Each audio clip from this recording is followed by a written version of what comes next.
Welcome everybody to Bread Theory.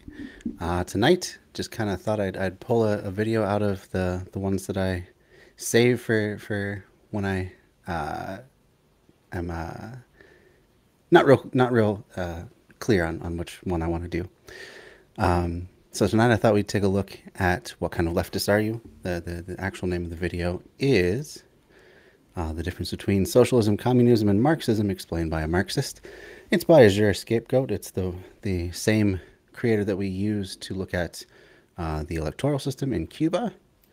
If you're interested in checking out the video for yourself, here is the link to it. Right there. And yeah, you know, when people are first getting into leftist politics, it can be very confusing to figure out kind of where you align with, you know, what even the difference is between the various ones that various labels that tend to be thrown around. Labels like socialist, anarchist, communist, just general leftist, multi-tendency. I mean, there's so many labels out there that it can be useful to kind of you know, take a look at what the actual distinctions are between the various schools of thought. So this is a pretty good video for that purpose. I'll go ahead and share it right now, and then we'll start taking a look at it. All right. Make it full screen. So because this is a very entry-level sort of thing, but also very important, feel free to ask any questions if any of the terms are still not making their way into your thoughts in a way that makes sense to you. Yep, they definitely do seem to beat each other up over labels. So this is another reason that this video is pretty good, because it shows that all of leftist thought has things in common. And I'll continue to stop it along the way, as I usually do, and kind of throw in my own 2 cents about how I see the distinctions, because this is coming from a particular point of view. There definitely are elements to it that I see differently, and that's totally fine. But the important part is to realize that we're all kind of coming at it from the same perspective. And for me, that's a perspective like basically, to qualify as a leftist, you should, number one, believe that people are more or less equal, that talent, any sort of measure of worth or ability that you could ascribe to somebody is pretty evenly distributed amongst race, class, geographical background, languages, you know, sex, gender, any sort of more or less arbitrary division line that you could draw. People are more or less the same across all of that. And it starts from there. That the idea that if people are more or less equal, then you have to have a really good justification to set up a system that has unequal treatment of people, right? Even if that's unequal treatment of people based on whether or not they own property, such as the system of capitalism, which very much favors the property owners, the private property owners, and the property that they own, and will do whatever it can to defend them first and foremost and their rights. So if you start from that premise, then you start to see how capitalism is inherently an unfair system. It is a system that just by its very structure means that if you are a business owner, you get to decide what happens with the profits that your business makes. So no matter how many workers you have, no matter how much profit is made, you set the terms. You decide working conditions, you decide, I mean, this is all within labor law, but that's, you know, that's the only thing really constraining you. The workers themselves don't really constrain you, according to the capitalist system. So why should one person get to make all these sorts of decisions for everyone else that works for them? What about them is so above and away special that they somehow deserve all these extra rights and privileges? And conservatives will often throw up the idea that, well, I mean, they put up the risk. You know, they took out a loan, they raised the capital, so they deserve the reward. Well, okay, fine. Well, we'll set aside the protections that capitalists get for starting businesses for just a second. And even assuming that that sort of thing is true, at some point you've been adequately compensated for your risk through the profits of your business, right? Say you put in $100,000 of your own money, your own hard-earned money that you got by working yourself. No one gave it to you. It's all yours, right? You put it into that business. And consequently, you are able to hire employees, get things running, get the business going, right? You buy the property, or you lease the property, or buy it, or whatever.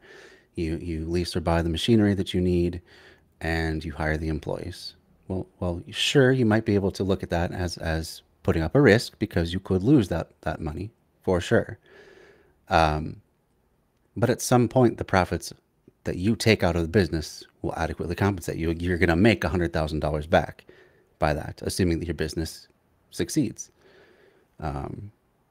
So at that point, what then is your excuse to keep on treating your employees as you please? Why at that point is the risk no longer a factor, and you bring them into the decision-making process as the equals that they should have been from the beginning. So there's that. But that's not even the most common way that a business is started. Mostly businesses are started through getting money from parents, taking out a loan from a bank, or getting investors, including angel investors, who, you know, for all the supposed nobility of their title, are really just super rich people that can afford to make a lot of little bets on a lot of little companies, and enough of them will hit that they'll make a return on their investment. It's like high-rolling gamblers. If you can make a whole lot of bets all at once, you have a much better chance to make a return on what you lay out. And in that case, what are you really risking? How are you actually risking anything other than your business failing and, you know, going into foreclosure, having to sell off whatever assets you have, but that's it. It doesn't touch any of your personal money. You know, as long as you have at minimum an LLC, your personal property cannot be seized to pay off the debts of your business. That's how it's supposed to work. So really, what risk is there in that? So the more you go, the more that justification for these hierarchies starts to break down and not really make a lot of sense. So that's just part of it. That's, in my view, a good reason to start moving towards a more equal system. Because if the myths that underpin the current system turn out not to be all that true or relevant, then, you know, what is the justification for the way things are? And if there's none, why don't we change the system so it is more equitable? So John says, people over power is the future, divide from the right. Okay, interesting. Interesting. It is a spectrum. The far left are people over power, and the far right are power over people. And there are degrees in between, like a spectral of more than one than the other. Yeah, I'd say that's very true. So that's another excuse that people on the right will throw up to justify these unjust hierarchies. Oh, it's tradition. Family's been the business has been in my family for generations. It was handed down from my grandfather to my father, from my father to myself, so I deserve to keep running it. Okay, but are you, just by the nature of being in this lineage, a better person? Conservatives might say yes, and again, that's where I point to that divergence point, that point of divergence between right and left, where I see it. If you believe that there are natural hierarchies, that certain families just breed better individuals that are more capable of running businesses, then that might be a justification in your mind to keep on running this family legacy business or whatnot. But as I'm sure anyone who's worked a number of jobs can tell you, a lot of times the boss's son or the boss's daughter is pretty incompetent and basically just coasting on their family tradition and name and privilege. There's nothing inherently better about their business acumen than anyone else. In fact, because they have been told that they're special their whole life and better than all the commoners and destined to basically rule over them, maybe they don't even try as hard when it comes to things like schooling. Maybe they rebel and they don't really apply themselves even at their prestigious schools that they have a lot of good luck and good fortune to be able to attend in the first place. And what you end up with is someone who is just there to collect a paycheck and be important. That's what I like to do. Oh, are you going to come and join now? Yeah. Okay. Amanda is going to join me after all. I wasn't sure what time she would be ready. Well, I didn't know how long that was going to take.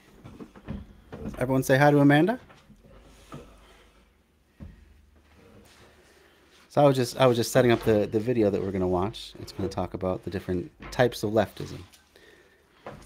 And I was just going over what I believe is kind of the point of divergence between right and left. Let's move this camera so we can both be on screen. That's worrying me a little bit. There we go. So basically the point of divergence as I see it, just to catch you up to speed, is that people on the left tend to believe that people are more or less equal. When everyone is created equal. It's like the idea that was put in the Declaration of Independence, only it doesn't just apply to white men who own property. We believe that for everybody. Everyone is more or less equal. Pretty much even distribution of talent and worthiness by any measure that you can slice it across all races, classes, cultures, sexes, any sort of arbitrary dividing line. Mm-hmm. Everybody needs their baseline needs met, and if you're able to get stuff beyond that, cool, good on ya. And that's what I was getting to, is that if you start... Oh, John says hi, by the way. Hi, John. Yeah, I'm smiling already. I do better when Amanda's on. I won't disagree. Anyway, if you agree that people are more or less equal, then what I was trying to say is you really have to have some sort of justification why people's opportunity and outcomes in life are not equal, and why some people get to lord it over everyone else, as, say, a business owner or a high-powered politician, and others don't. And so I went through all the myths that are pretty flimsy when you actually stop to think about it for half a second, that especially rich people will put out there to justify what is essentially unjustifiable. But if we don't believe all of that stuff, if we say, there's a lot of holes in all that logic, then you're right. Why then shouldn't everyone deserve an equal platform to live their life on? If you are poor and struggling, you may have no choice but to take a minimum wage job and continue to struggle. And as it's not hard to find the statistics for, there's no state in the nation where in a major city you can afford rent on minimum wage. You have to, at the very least, live with a bunch of other people, which makes it very hard to get ahead. It makes it hard to save anything, to ever own a house or property or have any of that stuff. But if you have things like housing and food and education, transportation, justice,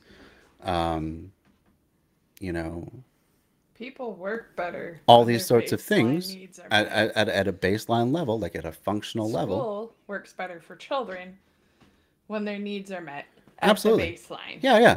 Well, and what I'm saying is when these things are all met for you, you actually have real choice in your life. You can decide, no, I don't want to take this crappy job. They can't threaten me with starvation. I'm going to wait and try and find something that I want to do more. or I'm going to wait until they decide to pay me more. Which is interesting because Lean in so people can Why? hear you. Sorry, I have no table for my water and it's really bothering me. Oh, do I need to find a table for your water? No.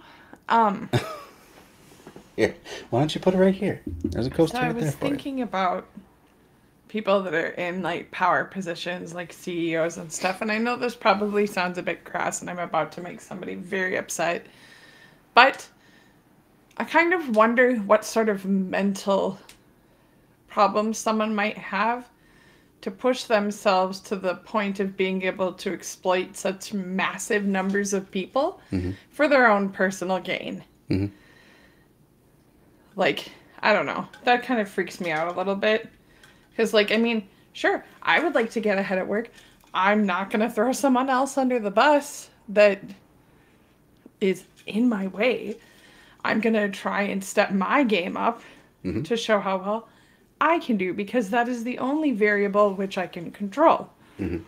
This doesn't always work in my favor, obviously, because of the system we live in and Right, operate in. I mean, but that too, though, there's a lot of in fact, I'd wager to say all of the super problem students that you deal with that have really severe behavior issues also have a really volatile home life. And I would further wager that a large chunk of that volatility comes from not having stable housing, not having stable source of income. You know, as I bring up quite often, the number one cause of domestic disputes is over money. So if you're insecure in that very basic level, you're likely to have that ripple throughout your entire family life. That can affect your children, their performance in school. They do poorly in school. They don't get properly socialized for being able to hold down a job and get along with other people. That's going to have terrible repercussions throughout their life. But also, like, if you look at I work in special education. So if you look at special education as a whole, it is primarily comprised of students of color. There's a couple white kids peppered in throughout, but it is primarily students of color, which kind of leads me down a different path of thinking about maybe we don't understand somebody else's culture. Maybe there's definitely that nothing component. wrong. I think Maybe, oh, sorry. No, sorry, go ahead. Maybe we're not looking at this the right way. But then also, again, when you think about, okay, the majority of students are SPED, or sorry, the vast majority of special ed students are students of color, which also correlates with the same numbers of people who are in poverty. And then we wonder about the crime. Like, to me, this is like, so to me that shows the underlying cause, and that is systemic inequality.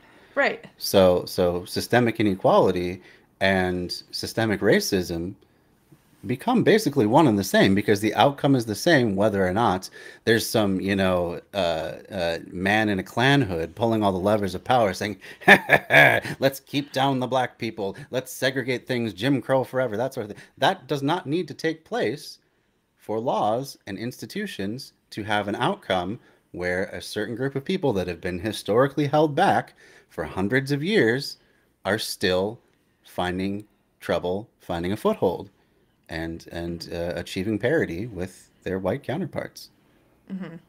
So, just reading the chat. Oh yeah. Oh, and hello to Sam. Hello, Blatt. How you doing tonight? Good to see you. Yeah, poverty creates desperation and harms people, traumatizes. I think trauma is a good word to use for that. I had a really great podcast episode. I posted it up on my Facebook page for Bread Theory. That goes into the trauma that capitalism causes, and it explores the racial element of that as well. It's a really good podcast or whatever video. Probably has a good hand in the depression numbers and stuff like that. Absolutely. Like Absolutely. I mean, how much depression is just caused by money. You feeling like you don't have any way out? Like you're just sinking deeper and deeper into debt. You're not advancing in work, despite how hard you try. Feeling like the system is just rigged against you and that everyone is against you. How much depression, how much trauma does that cause people? All of it. A lot. I'd say that's a big one. And it's, oh, I'm reading it. Even the cultural difference is marked by that evolution from slaves. Yeah. Absolutely. Like, that's probably adding another depth to it. Also, just like a slight side note that's Oh, not completely thanks for the related. follow to Dread408. Appreciate it. A lot of students of color I have noticed in my experience. So I previously worked in a charter school. Now I work in a public school. Those students of color have a need to be more hands-on or very tactile. Like they want to try, they want to touch, they want to do. Versus students who will sit there and be shown something and can just handle sitting and watching. But most education caters to the visual learner, so you sit at the desk and watch what's happening regardless, and they might not be getting, like, I don't know. I'm sorry, I'm spiraling. No, I know where you're going with that. And that's the thing. Like the idea that culture is a factor in crime has become a big not even really much of a dog whistle. It's more like a dog foghorn, I guess, really, for racist terms that that the right can no longer say out loud. But they'll use that. They'll say it's a idea of culture and all this stuff. But then they never ask the next question: is what more than anything influences culture? Even assuming they're right about their cultural analysis, which probably they're not, because I would wager to say that none of them are really particularly interested in learning about other cultures than their own. But beyond that point, even if they were right, what are the big influencers of culture? Socioeconomic standing, systems that affect that culture. And if a system is grinding down that culture and holding back those people, it's going to affect the way they view the world. Even things like racial oppression and internalizing that racial oppression, believing the things that racist people and institutions generalize about them. That can be absorbed into the culture, and all of these things can go against being able to have real agency and real choice in a person's life. But now I think we've established a good baseline. Oh, what do you got there? Let me make a quick point about scapegoating a people for the failures of capitalism. Sure, sure. Yeah. Uh-huh. Right. And that's another reason that conservatives always love to bring it down to the individual, because if you separate all these other variables, all these institutions as even possible causes for a person to be where they're at, It makes the or to make the system behavior vanish. or to follow the behavior that they do, then it's like it's hard to think of a good analogy, but basically, of course, then only you can only blame the individual at that point, Right, because there is no you're more just system. discarding It's out all these other possibilities out of hand. You're saying none of that could possibly be a factor. It has to be the individual, and when it's the individual, for one thing, as individuals, we're very weak, whether it's politically, whether it's make any sort of change in our life. Alone, we are very weak. Alone we bargain, or alone we beg. Together we bargain. That's a common saying amongst people that are for like unions and that sort of thing. that's why they don't like them unions, because there's Right. too many. And that's little another part of guys. it too. This They get idea of scared. putting everything down to individuals, making individual decisions, and that's the way out of poverty, on and on and on. Then, yeah, you can at the same time be like, don't look towards a union, don't look towards dismantling systems that could be the culprit here. Only look at yourself and what you can do. And it is a very disempowering point of view. And they like that because that keeps the status quo, more or less. I I'm just reading the chat there more. yeah. So John says poverty and class war pre-existed chattel slavery in the Americas, and the poor were scapegoated for the failures before. Then they moved it onto the blacks. Yeah, definitely so. Definitely so. And that is true. So many of us are just focused on ourselves and trying to pull ourselves up Yeah. That we don't see the whole system as trash. Everybody is just constantly in survival mode, Hmm. which is a side effect of trauma, constantly being on edge, constantly looking like Yeah. trying to anticipate the next danger. Absolutely true. Absolutely true. And it keeps us blinded to opportunities where if we just work together, maybe we could get somewhere. You know, it Mm-hmm. could be something as simple as say, you know, organizing a potluck. You know, it could be Mm-hmm. really, let's talk really simple. Organize a potluck. Share Mm-hmm. resources amongst neighbors, and naturally, it's going to save everyone money because you're going to be making stuff for mass people. Mm-hmm. Everyone has to put in less compared to if they had to get each ingredient on their own. And at the same time, it starts to grow those community bonds. It gets people talking to each other. And naturally, when people start talking to each other, getting out of their own little silos of their own little lives, they're going to start realizing the common concerns that they have. Oh, you're in this boat too. Oh, what do you think we can do about it? And from Mm-hmm. there, you have the potential to start setting up other systems. Mm-hmm. But just doing a potluck, that could be a very small scale system of mutual aid, or just doing, bringing a pot of soup to a public place and inviting everyone who comes by to your picnic. Or making cookies and sharing. Making yeah, just start these little acts of mutual aid, That's my jam. and that can get the ball rolling. I You should know. make cookies. Thanks for the Yeah. follow, Jose B. Stalling. Jose B. Stalling. Okay, like that. No money mo. Ah, it makes me think of, oh, what is that dang song?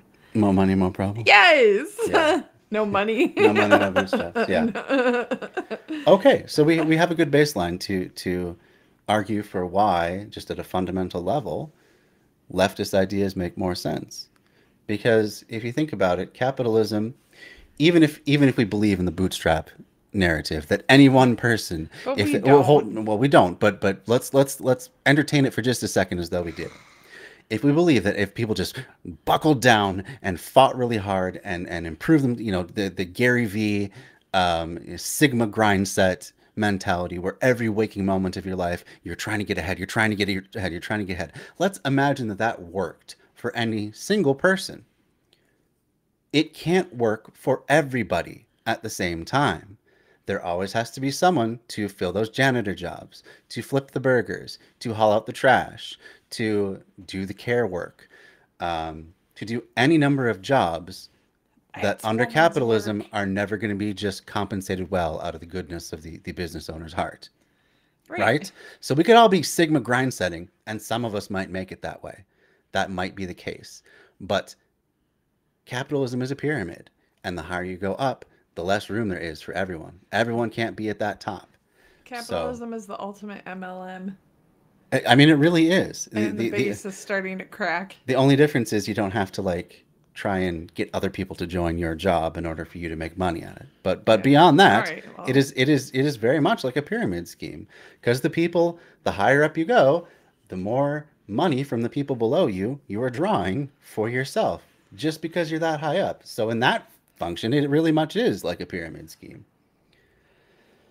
right. I, John, I feel the same way. Like, honestly, if all my baseline needs were met free shelter, free baseline food, free medical I would still work. I'm a busybody. I need to leave the house or I will die. Like, mentally die. I can't handle it. Hmm. And I like to do things like I work in a care profession. I like helping people. It fulfills me as a person as well as my wallet. Hmm. Hmm. That comment you made that the narrative of the Sigma grind set is a bullshit victim blaming mentality. That's very much true, John, Mm-hmm. and that's another feature that capitalism has in common with pyramid schemes. Because in pyramid schemes, you hear I've listened to a bunch of podcasts because I find these sorts of things. I find like cults, pyramid schemes, these organized ways that people are duped into believing stuff that ultimately hurts them. I just find that fascinating. So I listen to a lot of that sort of thing.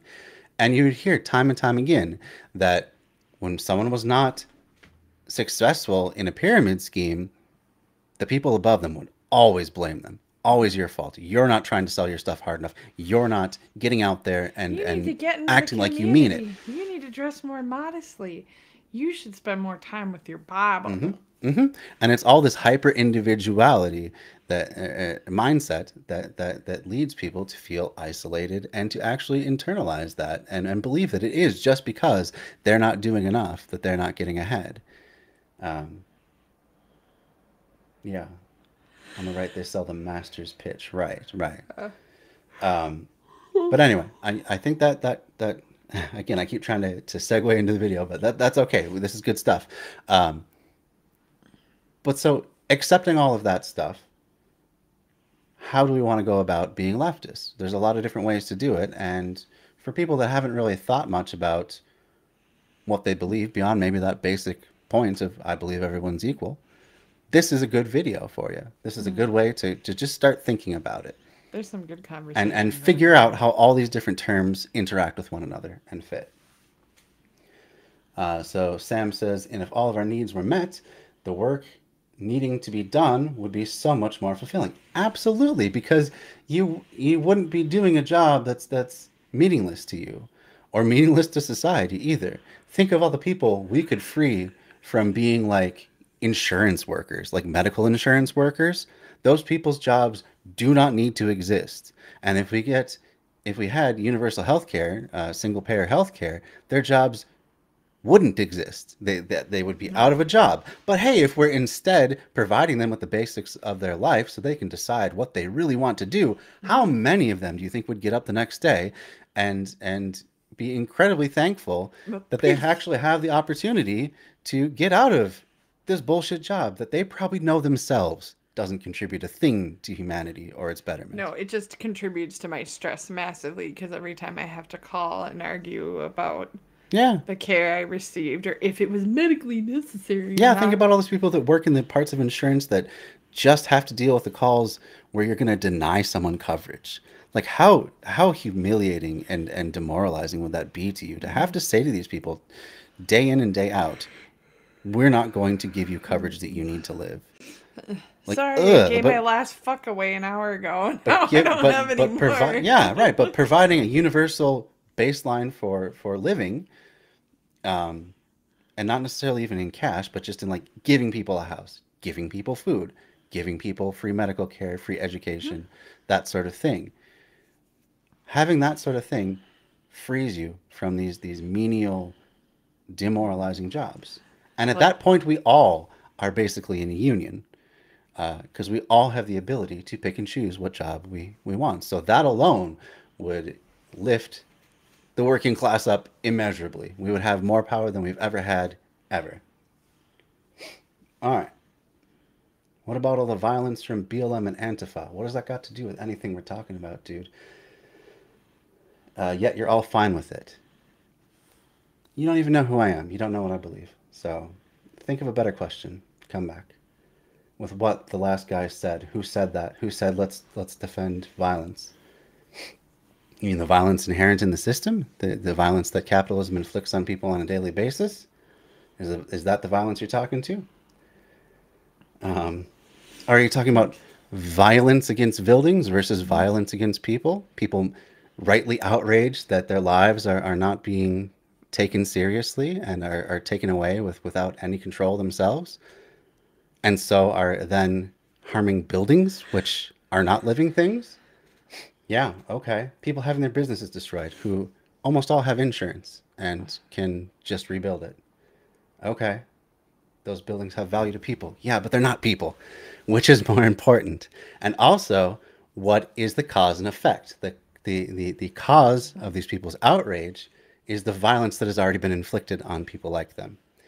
The effect is that they get super mad and they want to destroy things. Some of them, not all of them, but some. But it's just buildings. The worst crime has already been committed and you're focusing on the wrong thing. I'd like to address that. There's a right way and a wrong way to do things. Yeah, okay, what's the so right like, way? when people have been Oh talking my and God. peacefully protesting, no, You're bringing up Okay. You want Fine. to? Sorry. Go No, ahead. no, I'm no, gonna. no, No, no. no, no, no. I want to look up something though. You go ahead. I'm gonna look up something. I'm just saying, like, it hasn't been working. It doesn't work. I remember a couple years ago when people were on 35, or no, it was 94. There was a whole bunch of people. They were just walking on 94. Didn't touch anyone. Technically, was not hurting anyone. Yes, vehicles might have had to use side streets, but guess what? You do when there's construction too. Yeah. So other chatters have already brought it up, but MLK. You want to talk about MLK and his stance on violence? He said a riot is the language of the unheard. He did not publicly endorse violence, as I'm not saying that people should just go ahead and burn stuff down. That's really a straw man that you're defeating anyway. But he says that he understands. It's the cause and the effect. And what is the most important part to focus on? Why do all these business owners have to face their businesses potentially being burned down? Or why are people so angry that they're out in the streets and committing this damage to buildings?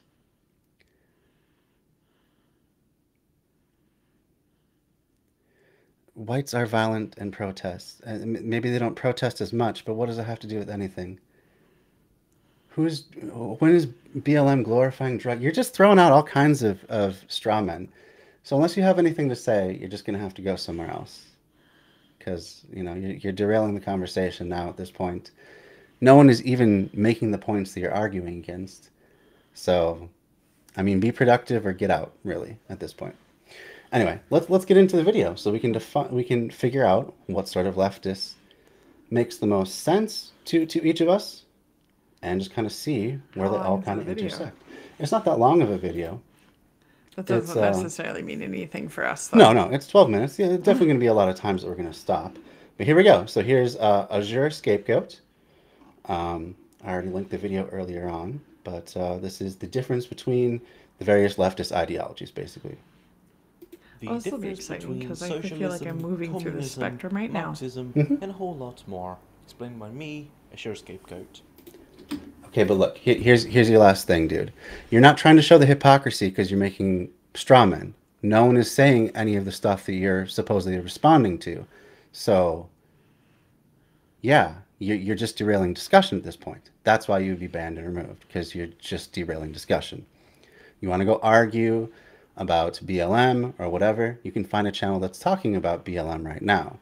You can find a channel that's talking about Antifa right now, but that's not the topic tonight. We are exploring the different forms of leftist thought. So if you want to talk about that, we can talk about that. Otherwise, I don't know what to tell you. There is a lot of confusion about these terms. Socialist, communist, and people calling Obama socialist communist without really having any What? proper idea of what Oh, those things mean. And this has pretty much always been a problem just ask. with socialism and communism.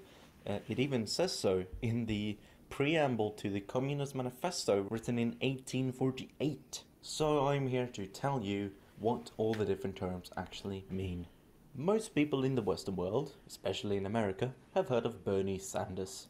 Bernie Sanders calls himself a socialist and talks Yay! a lot about Scandinavian countries like Sweden and Denmark, praising them for social welfare system which provide things like free education, healthcare and other benefits or security nets, all paid for by the government. Scandinavia.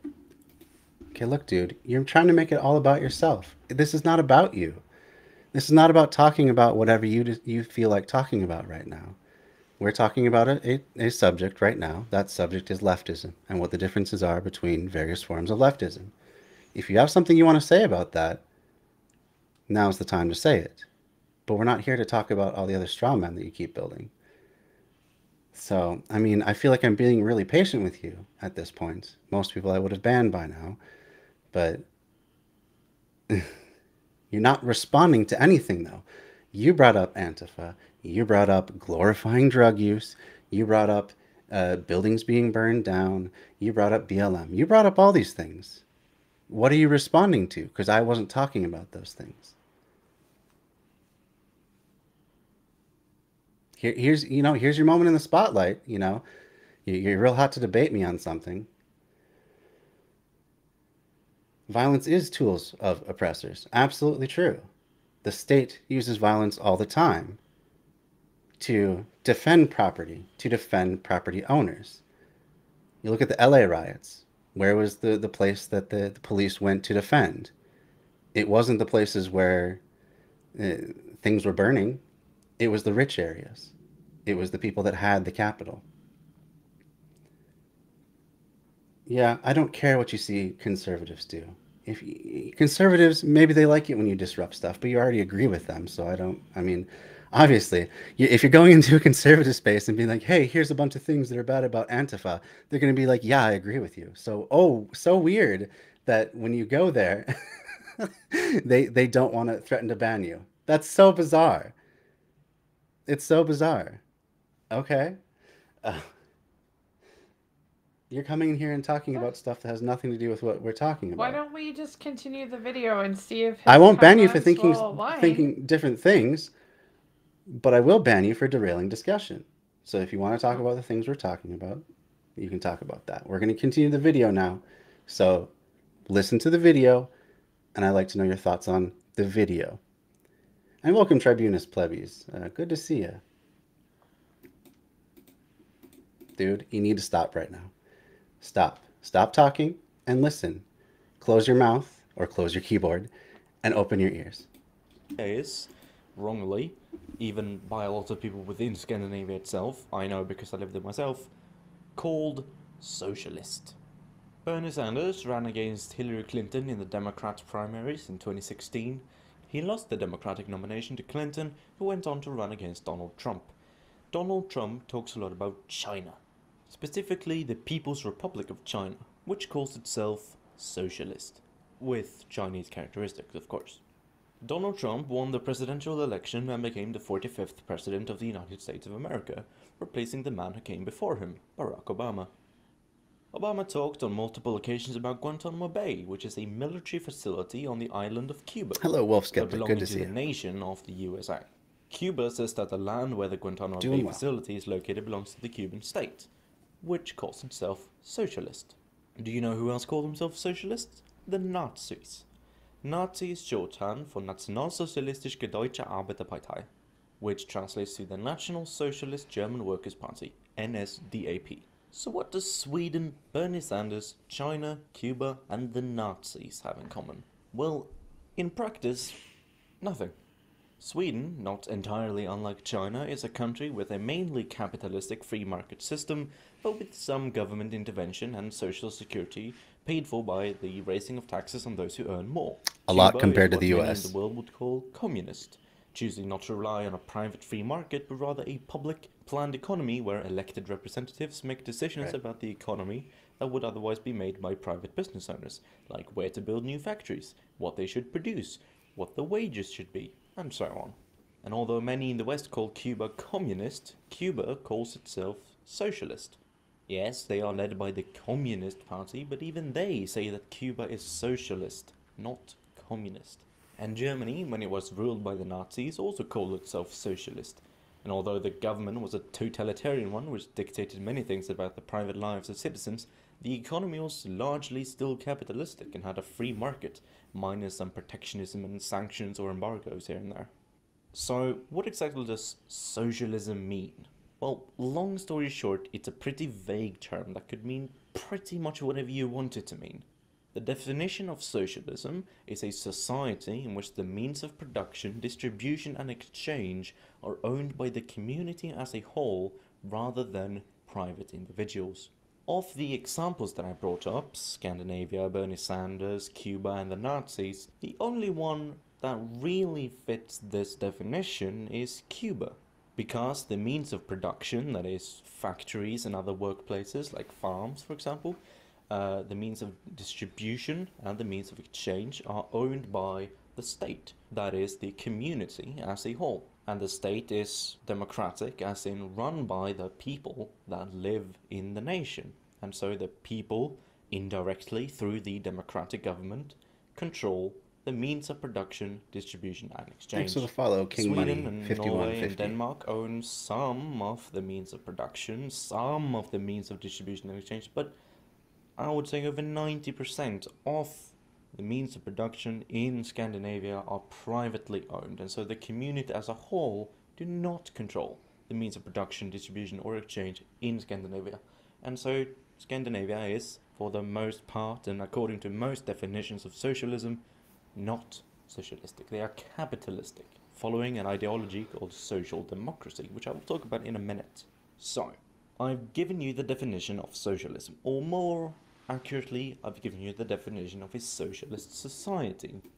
All right, so we're all on the same page now. We got the idea of at least what socialism means. It's when the workers own the means of production.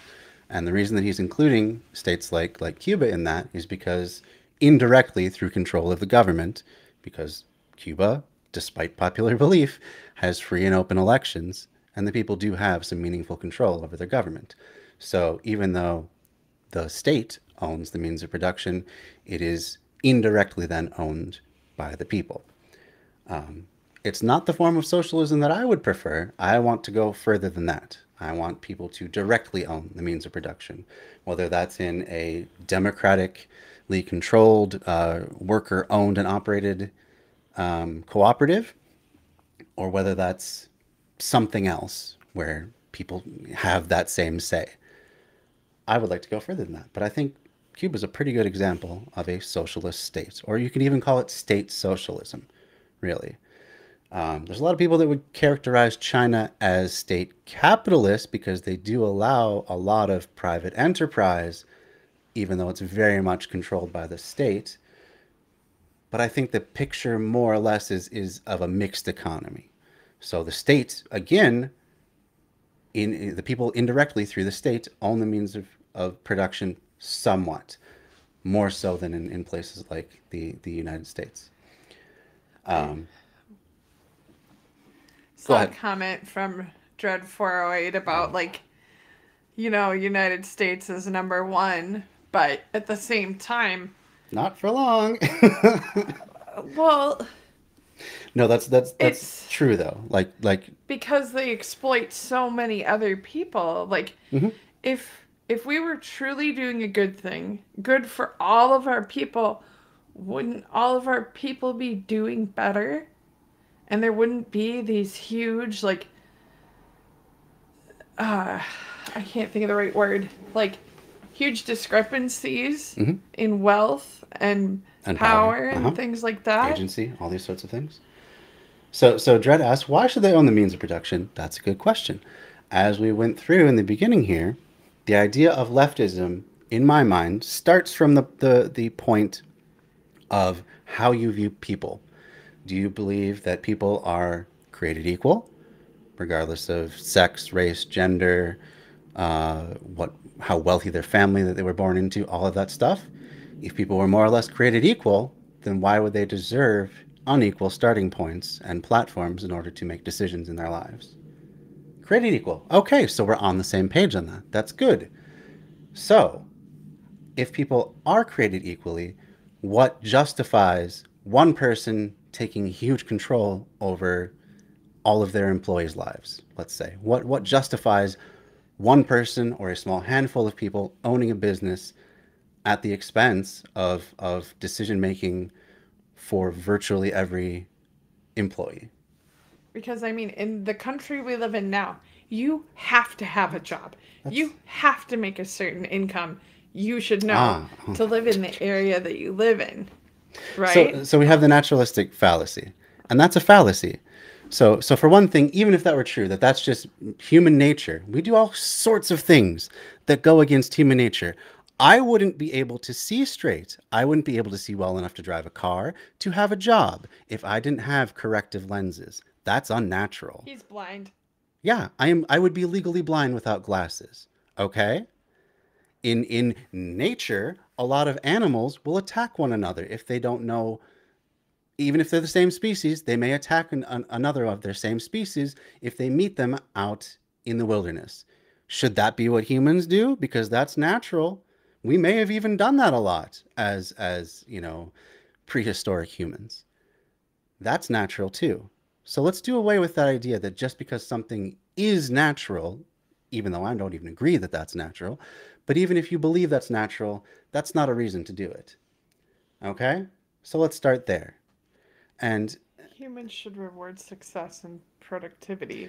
but how can you be your most productive and successful version of yourself if you're just trying to scramble to get the bills paid and make ends meet? If you're having to run from job to job in order to just survive, you know, how can you possibly have an equal chance at that outcome? I mean, you're just saying things, and really what you're just saying is things should be that way because they should be that way, or because they have been that way. By making good decisions and educating yourself, or making you valuable to start a business. Okay, so again, you must have come in at just the wrong time, because I went over this. Let's imagine that you can get on that Sigma grind set, and you can make every right decision about getting yourself up higher in the hierarchy of things. And let's say it actually works. It doesn't, but let's pretend that it does for the sake of your argument. Even if a single person could do that, everybody together cannot. People still have to clean toilets. People still have to flip burgers. People still have to deliver packages.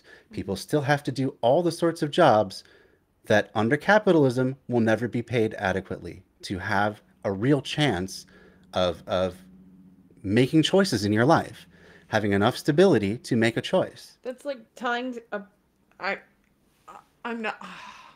Yeah, you're saying these things are this way, but that was the case under feudalism. Under feudalism, capitalism had never been tried. Did that mean they should never have tried it? Should we just be under kings and monarchs and emperors at this point? Because until capitalism was there, it had always been so? That's another bad argument. These are just appeals to tradition and appeals to nature, and none of those things hold up. And in fact, your idea that somehow this is the way things always were is not true.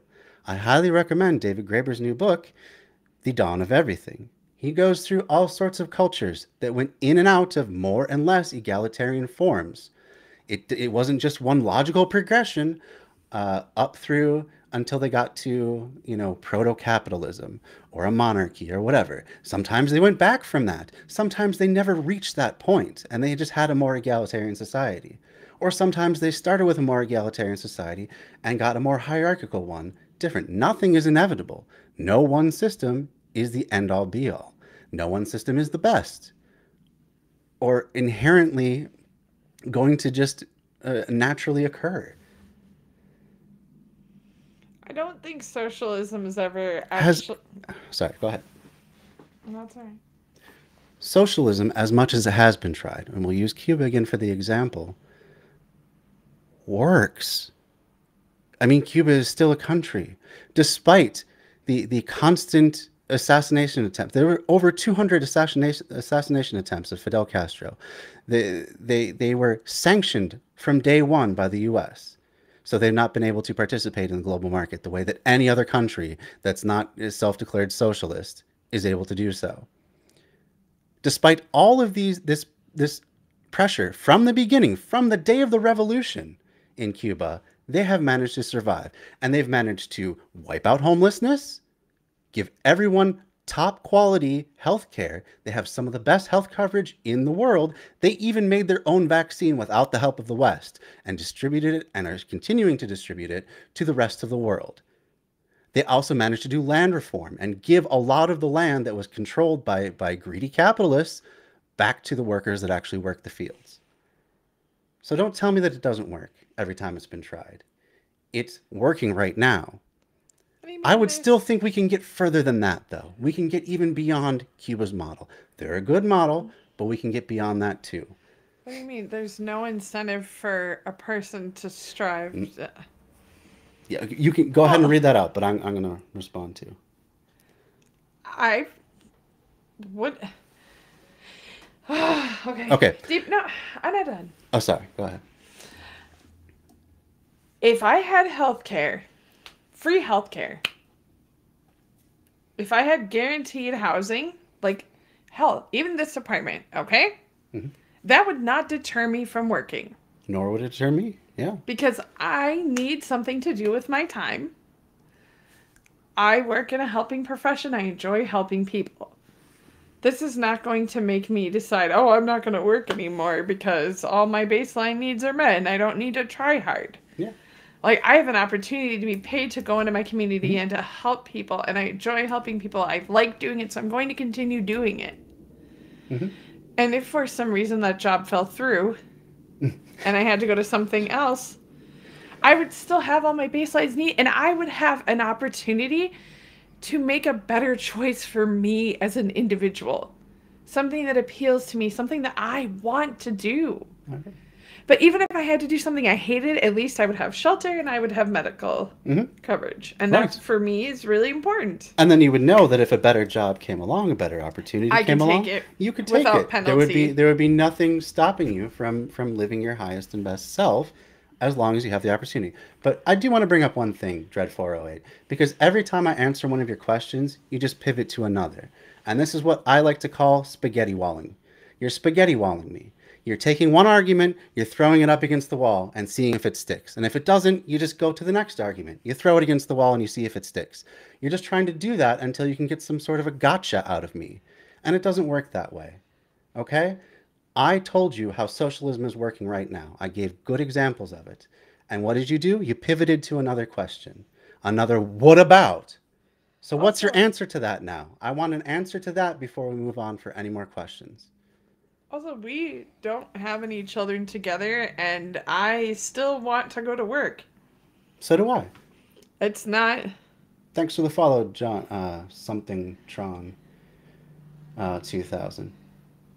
The problem with this country is that there is not an adequate amount of sick time, vacation time, PTO for people to use to be able to take care of their families and loved ones in case of emergencies, in case their kids are sick.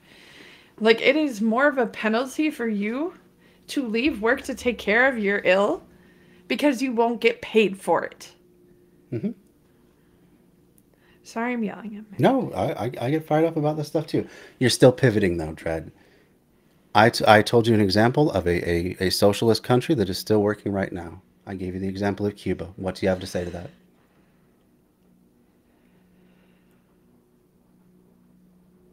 What you agree to what? You agree that Cuba is a good example of a socialist country? Okay. Cool. We're going to move on in the video. You think about that answer. Thanks, John. Make me feel better. I do have children myself, though, from a previous marriage. I got 3 kids, which I love dearly. And I'm happy he has. Oh, so it has to be a superpower country. You know what that one's called? That one's called moving the goalposts. So you say socialism doesn't work every time we've tried it. It's been tried again and again, but it doesn't work. When I give you an example of how it works, you say, oh, no, I meant a superpower. Well, I mean, for one thing, there's basically only 2 superpowers right now. There is the United States and there is China. So, I mean, of those 2, one of them is definitely a lot more socialist. And of those 2, one of them is going to have the most dominant economy in the next 10 years. And it ain't going to be us. Because China, rather than getting in sorts of ideological conflicts about, you can't be a leftist government, we're going to invade you and overthrow you, and spending all this money and blood and time destabilizing countries around the world because we disagree with them politically, what China does instead is just invest in them. It has its Belt and Road Initiative in Africa. And all that time that we were running around the world, you know, being ideologically opposed to any sort of leftist government, they were putting the resources into building relationships and building infrastructure. And that is starting to pay off for them. And their economy is still way larger than ours, or continues to keep on growing faster than ours. So much fake info comes out of China, their buildings are collapsing and their businesses are going broke. No, they're not. No, they're not. I mean, you talk about fake info. Where'd you get that one from? The Epoch Times?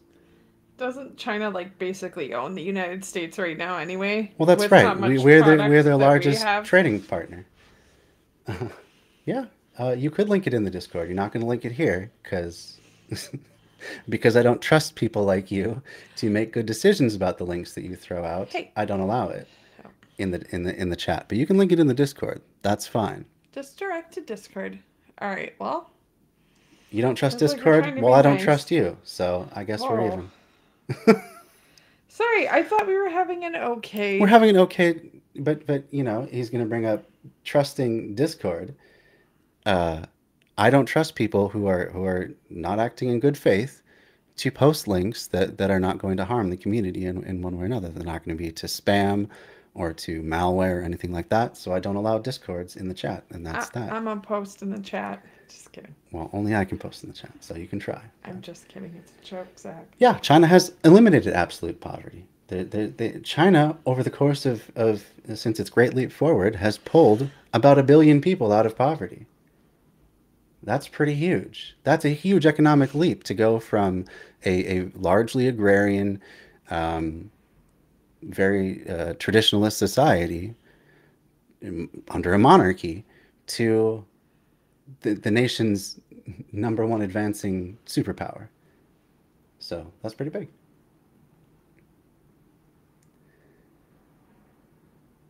Okay, but anyway, that's enough of that. Let's move on in the video because we're. Oh, did you have more you wanted to? No. I just figure that's enough sidetracking I for the think moment. we can let the person talk more. I don't think they've crossed a line. No, I'm not getting rid of him or anything. All right. I'm just saying, you know, I don't know what to tell him. I'm not going to allow links in the chat We just get- because they don't trust the We're Discord. gonna be nice. Yeah. Okay. Okay. Anyway, let's move on. So Oh. Hi. Sorry. so I guess I'm just going to punch chat. After No, we're going to be nice. I'm. Just kidding. Anyway, we're talking about the differences between ideologies. So he's going on to continue defining socialism. Socialism, the ideology, is trying to achieve that kind of society. It's what's called an umbrella term, encompassing multiple other terms within it that branch away further. So let's create a nice little infographic thing, right? We have socialism on the left and then capitalism on the right. Simple enough. Under socialism, we have communism. Why Now, is socialism communism red? is an ideology that strives to... Why is socialism red? I think it's just for convenience sake, but also because things like communism have traditionally taken the color red. Oh, okay. You just Yeah, I'm just whining. I got you. establish communist society, which is stateless, moneyless, and most importantly, classless. Think Star Trek. The economics of the future is somewhat different. You see, money doesn't exist in the 24th century. Yep. They're in a post-scarcity sort of socialism. The acquisition And to be clear, that classless part means there's no longer a working class that is exploited by the owner class. So the way that the U.S. has incorrectly tried to change the definition of class is that they make it upper class, middle class, and lower class, and it's just based on how much money you make. That's not really where the real powers of control in society lie. It's within, do you own the means of production or do you not? So that's why I just they had make that a, distinction. I just had a thing pop into my head. So you think about like novels, right? Like Hunger Games and some of those other like dystopian kind of things. Like capitalism isn't really a feature. People are grouped on their skill. Like, you know, with like The Hunger Games? Well, Yeah, they were like- forced into their trade, though. right, but this is what they're good at. Like No, people. I don't think people go to like Fish Town because they're good at fishing, or Coal Town because they're good miners. I think it's just this is where this operation is happening. There's so you think the capitalist system is still there? It's just a- absolutely. I mean, Okay. I think that was kind of the big important. Oh, that's okay. You don't have to feel bad about it. I was trying to think outside the box a little That's bit. fine. You don't have to feel bad about it. I feel sad. Okay, I'll tell you the way that I interpret the Hunger Games. So you have this what is it? District 1 is the big district, right? Yeah. Okay. So they're all the wealthy elites. They own all of the means of production, because they just take tribute from all these other districts. All these other districts exist to feed the people in the central city. You know, the coal miners, they mine the coal because that's where there's a good spot for a coal mine. The people who are doing fishing, it's obviously a coastal place, so they do fishing there. Okay, but none of those people, I don't think, decide their trade at all. In fact, it's more like it's closer to like feudalism, really, because you were born a certain thing, that's what you do, and you pledge a portion of what you produce to your lords, which in this case is the rich people in the middle district. So owner class knows how to make money and how best to handle it to make it grow. There's nothing inherently true about that. There's nothing inherently true about that. Why do you think that they have some special knowledge? Anyone could go to business school. Anyone could understand economics or you know, how to run any sort of business. There's nothing special about it other than that they use their immense wealth and privilege to not only send their kids to the best schools and give them the best chance to succeed, but then they also do things like employ them in their own businesses. You know, it's the boss's son who's now somehow magically VP of the company, even though everybody knows that they're not the most qualified. But beyond that, what they do is they use their connections. So they all the rich business owner sort of people know one another, and they will give each other internships, and they will have the ability to do internships. You know, a lot of internships in these high-powered corporations are unpaid for a good reason, good in their mind, let's say. And that's because if your internship is unpaid, you have to have some other sort of support in order to do it, because it's a full-time job. So that right there makes it off limits to anyone who is not being supported by a wealthy family member. If you don't have someone wealthy in your family to put you up while you're going through your internship, it's not open to you. That's by design. That closes the door arbitrarily to a lot of people that otherwise would be very qualified. Just so y'all know, I'm up for adoption. Oh, what are you up for? What are you talking about?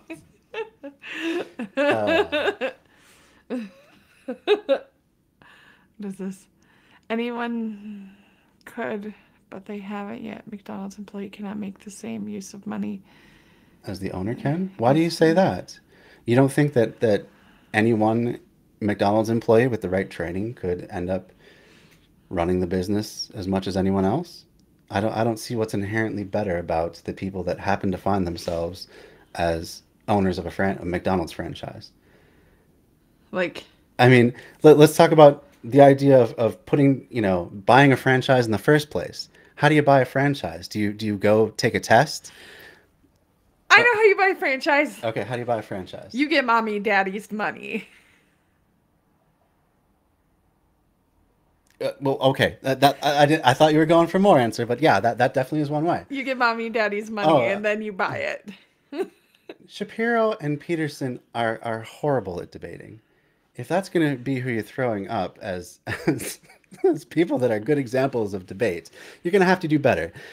Ben Shapiro made his career on debating ill-prepared college students when he had the microphone and the stage.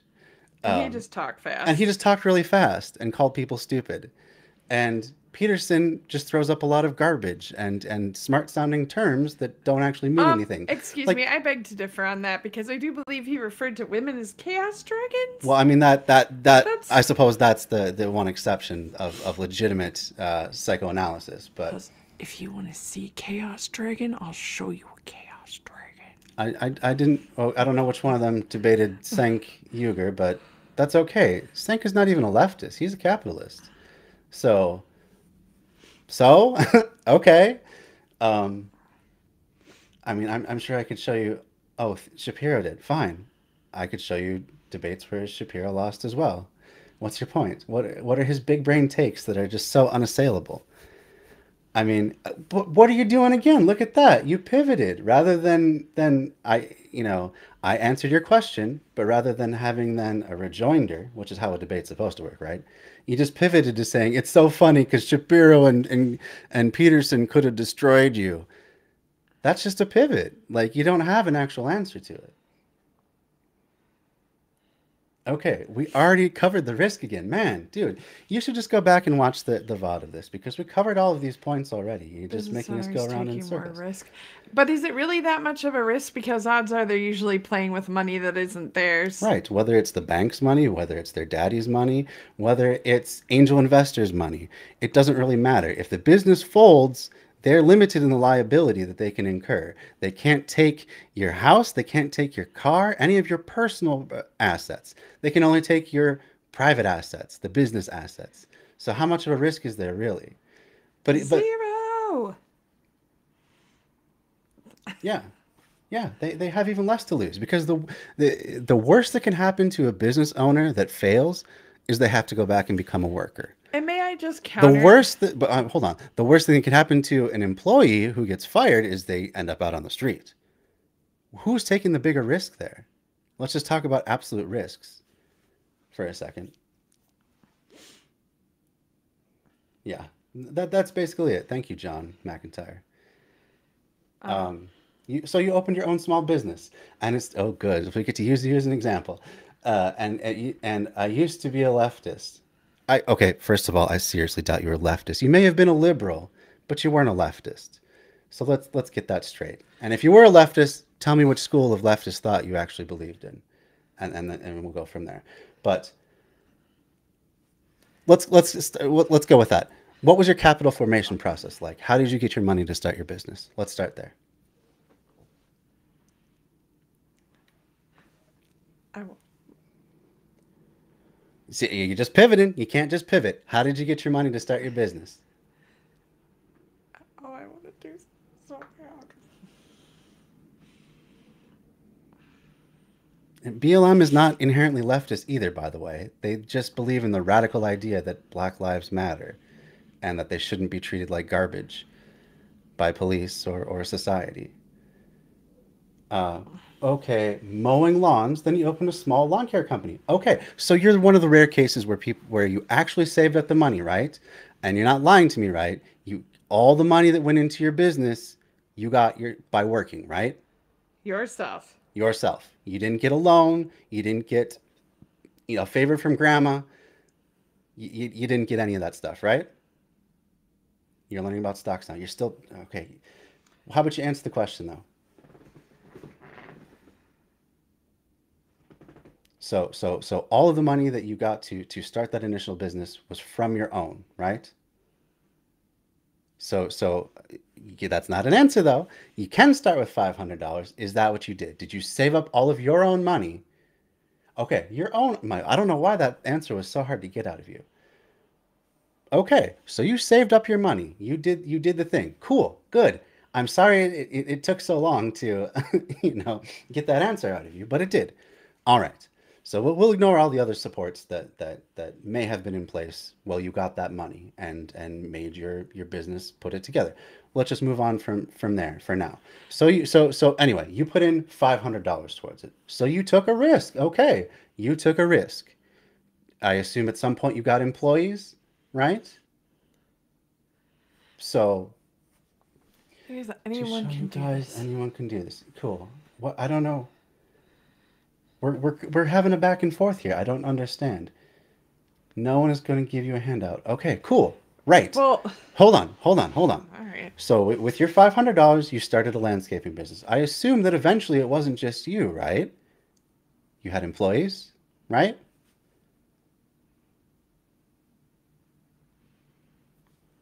Yep, you had employees. Cool. All right. Did you pay those employees very well? Yeah. Did you pay your employees all of the value that they brought to your business? Or did you take some of the money that they brought in for yourself as profit?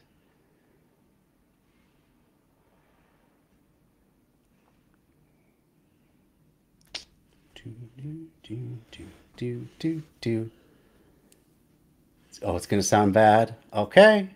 Well, we're having an honest conversation, though. That's where your mind started to change. Cool. Did you pay them? Let's just start with this.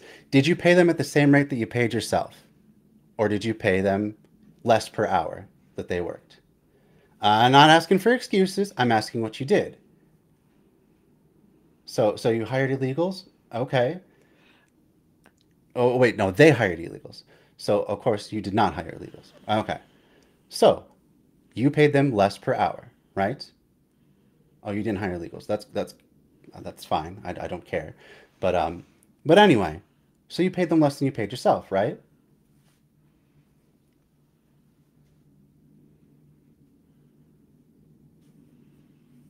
I had to pay them less an hour because the comp. Okay, that's Oh, so so oh, so so this is exploitation with taxation. yeah. So I mean, Okay.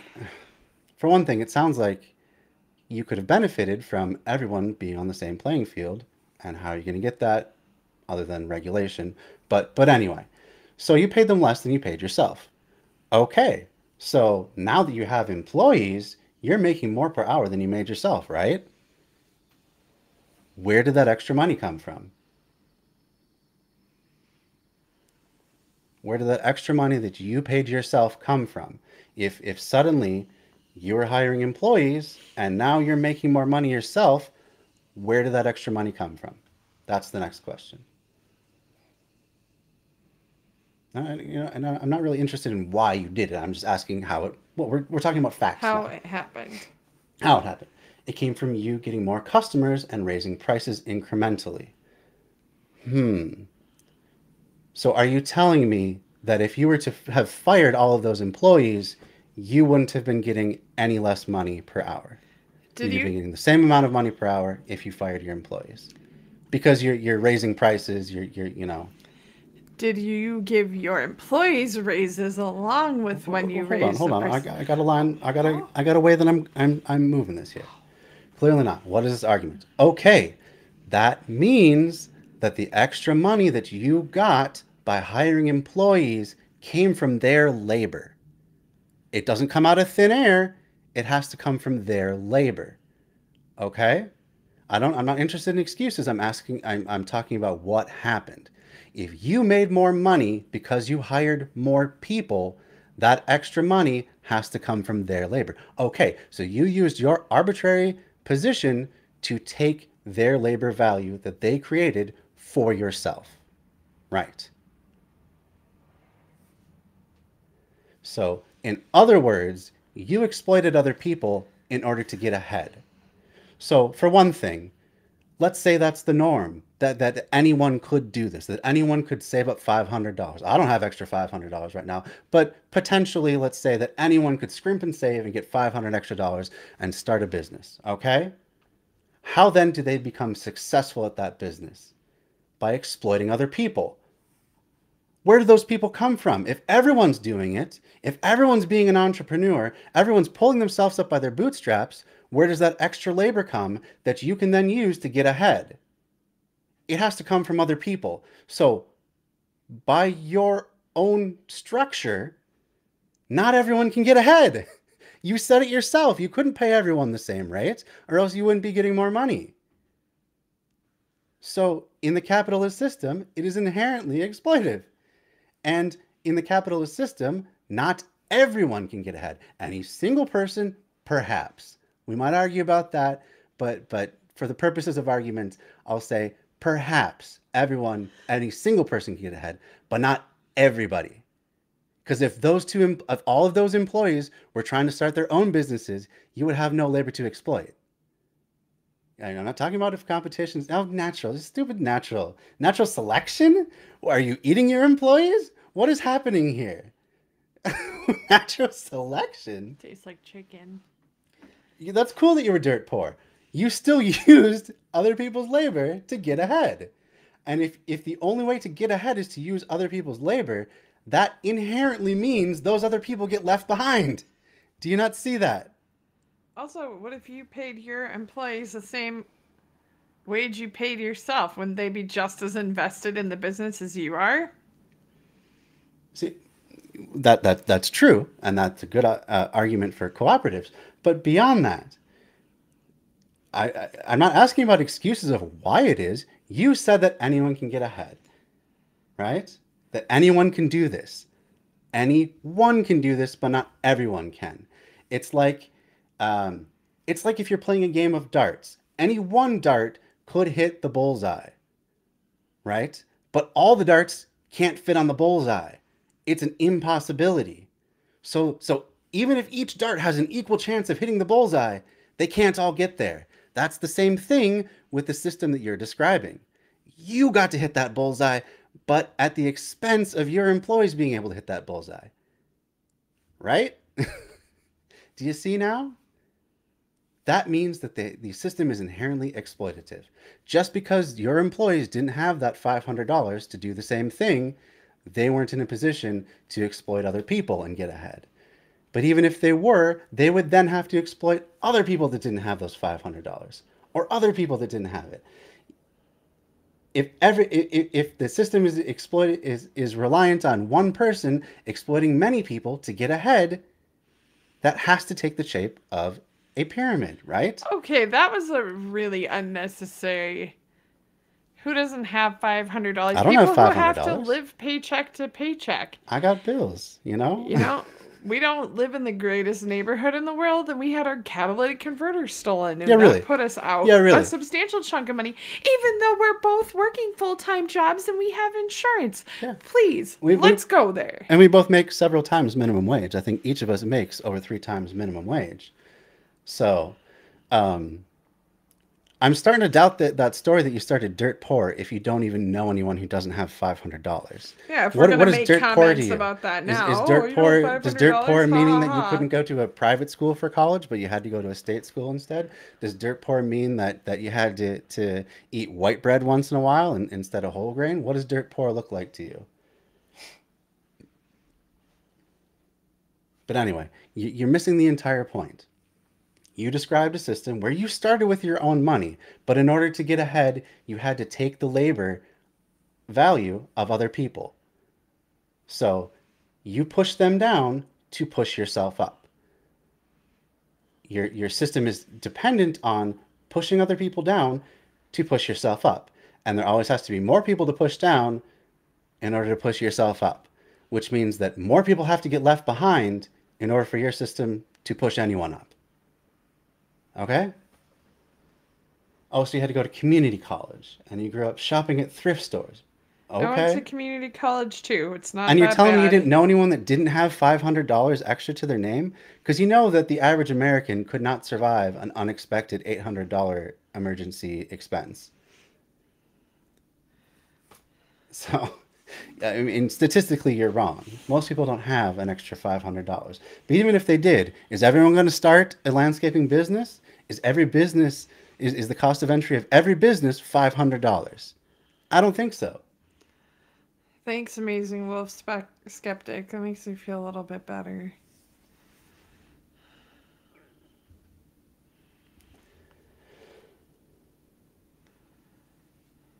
So there are taquerias exploiting me for making a burrito cost $11. I have no idea you what can that... choose where you go to get your food. You do not have to go there to buy a burrito if it costs too much. You could make a different choice.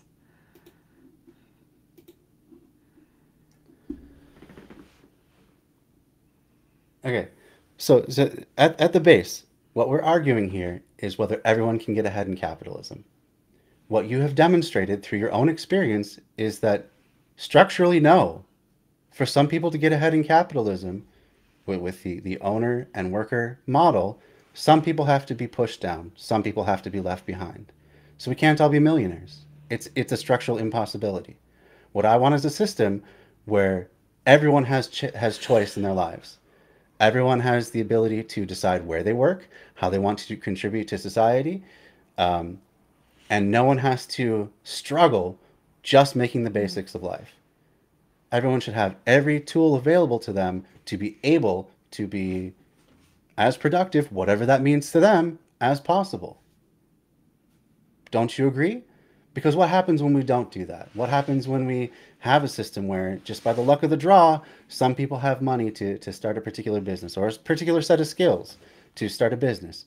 Also, not everyone is an entrepreneur. Not everyone has those natural inclinations to even want to start a business. But beyond that, just giving people a basic platform of the necessities of life gives them the highest degree of choice in where they work, of choice in how they contribute to society. And by lifting up as many people as possible to be able to make those choices, we would see huge returns just from doing that. Think of how many people, starting from the assumption, which you already agreed to, that people are more or less equal at birth. Think of how many people then just didn't win the genetic lottery, weren't born to the right set of circumstances, didn't have the right education in the place that they grew up, didn't know the right people, didn't have whatever opportunities that otherwise would have been able to share amazing artistic gifts. You can blame the parents, but what does that matter? The result is the same. If you're okay, but why are their parents in that system? Why are their parents in a place that has crappy schooling? Why are their parents in a place where they can't afford to give their kids all the choices? It doesn't, but that doesn't even matter. That's not a justification for leaving the children behind when they didn't do anything to deserve that. People don't choose the life they go into. People don't choose their circumstances. You know, Hassan put it as, you don't choose your spawn point, right? Some spawn points are better than others and just have a natural advantage, right? Some people have all the resources ready for them. Why can't everyone? We produce way more food than we ever eat. We have way more housing than we can ever use. We have way more education potential than could ever be taken advantage of. We have an abundant society. It's just not shared equally in a way that everyone could reach their potential. Why hold those people back just because they had shitty parents? You can't even answer that. And you can bring it all down to life choices.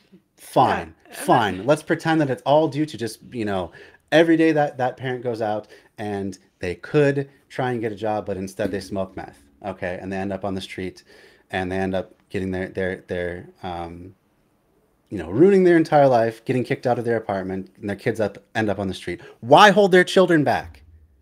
Why punish their children? Why not give them a platform still so that they can make their own decisions in life? Why start them 10 yards back from everyone else who's running the same race of life? That doesn't make any sense. That's it's a completely arbitrary way of deciding who wins and who loses. It has nothing to do with skill. It has nothing to do with who deserves what. It has nothing to do with anything other than luck at that point. And also, punishing people for having shitty parents. Right. That's why free lunches are a thing right now for kids. So what? You're going to tell a kid, oh, sorry, your parents suck. You don't get to eat. You should suffer. You're going to tell a child that doesn't understand? They have absolutely no control over their own life or their own food or anything. They don't have it's not like they are 100% dependent on the adults. Right. Tell an 11-year-old, oh, you should just go out and get a job if you can't afford your school lunch. See how that goes. Yeah, I know you're fine with what we have now, but you also don't see how it's an inherently unfair system that inherently holds people back. Free lunch is not a normal thing. Right now, the only reason that school lunches are free is because of COVID. Yeah. And nutrition plays a big factor in how well children are able to concentrate and absorb their lessons. It has a big factor in how they behave and whether or not they hit their neighbors. All sorts of things go into that one basic necessity of life. That's why these things are basics. So you still can't come up with a good reason to punish kids for, not being born to the right family. Pull yourself up because your parents suck. That's not how it works. There is no guarantee. So you say the kid goes to school, but after that, they know they need to get a job and go to college, and they can take up a trade. Okay, let's not even. Oh, fine. Go ahead. No. Let's talk about college. Let's talk about college and how it's a really great idea to have an 18-year-old take out $100,000 worth of student loan debt that they'll never be able to pay back, and then later on tell them they can't buy a home. Mm-hmm. Let's do that. Right, but I mean, these kids who have had zero advantages, have had nothing but disadvantages through no fault of their own up until that point of being 18. Okay, go out and just go to college. Maybe you didn't even get it through high school because You're gonna get your GED, you know, which is twice as hard as getting your And- high and- school diploma the first time. and in entry-level jobs, oftentimes these days is not even good enough. They don't even take GEDs at a lot of places. But you're just going to say, okay, at that, I mean, even if that's what you believe. Not something like gender studies? What? No, it's a Jordan Peterson talking point. You know what the number one business degree is? I gave away the punchline. You know what the number one degree is in the United States? It's business. Gender studies doesn't even come into the top 20. So just stop it with that nonsense. Just because you don't like people understanding about social issues or social problems doesn't mean that those are not worthwhile degrees in the first place. But also, that's not the way college is set up right now. Business, engineering, graphic design, these are much more prevalent degrees than gender studies by a long margin. But let's put that aside. Even if you're going to say, oh, at 18, now they have to make all their own decisions. If they have not had that support up until that point, how do you think they're going to do? Okay? If they even hadn't had enough good nutrition to be able to concentrate in school, how much of that schooling do you think they're actually going to be able to have absorbed at that point? So saying, oh, well, now that you're an adult, you're expected to be equal when you haven't had equal opportunities up until that point, and now you're just going to compete with everyone else who started their life on third base and think they're some kind of self-made man because they make for themselves a home run. Also, can I just go back to this like college situation?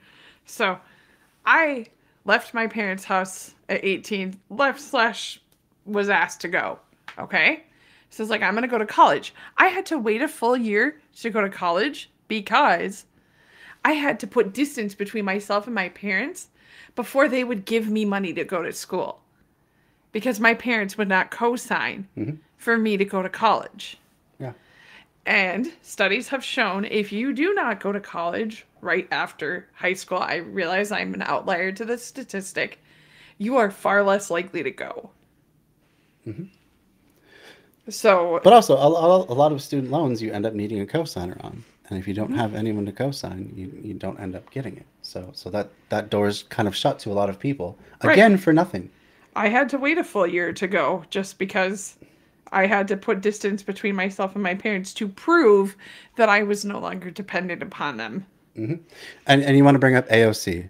For one thing, she was a barista. She was not a bartender.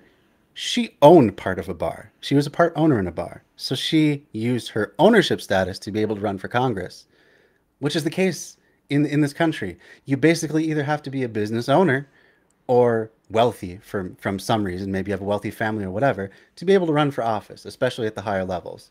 So that right there puts all sorts of power out of the reach of working class people.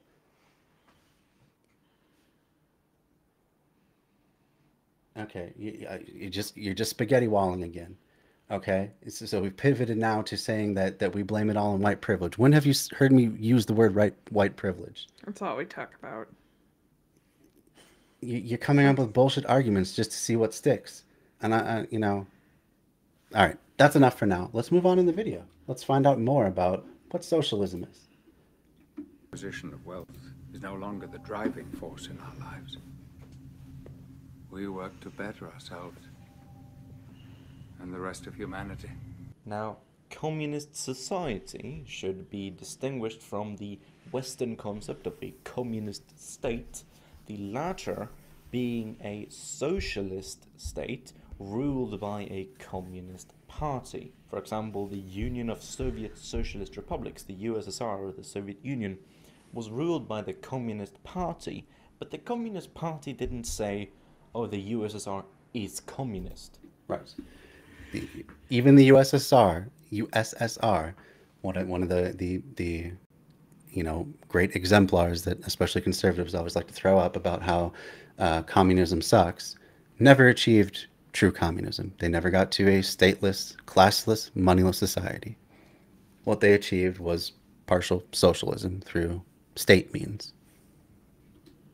They said the USSR is socialist. Now, under communism, we have two other ideologies, anarchism and classical Marxism. Sure thing, Blatt. I won't talk that much about anarchism in this video, that will be for another time, but essentially the difference between Marxism and anarchism is that classical Marxism believes in a transition between capitalism and communism called socialism, whereas anarchism seeks to establish communism directly after the overthrow of capitalism and not go through a transitionary period. That said, anarchists still count as socialists.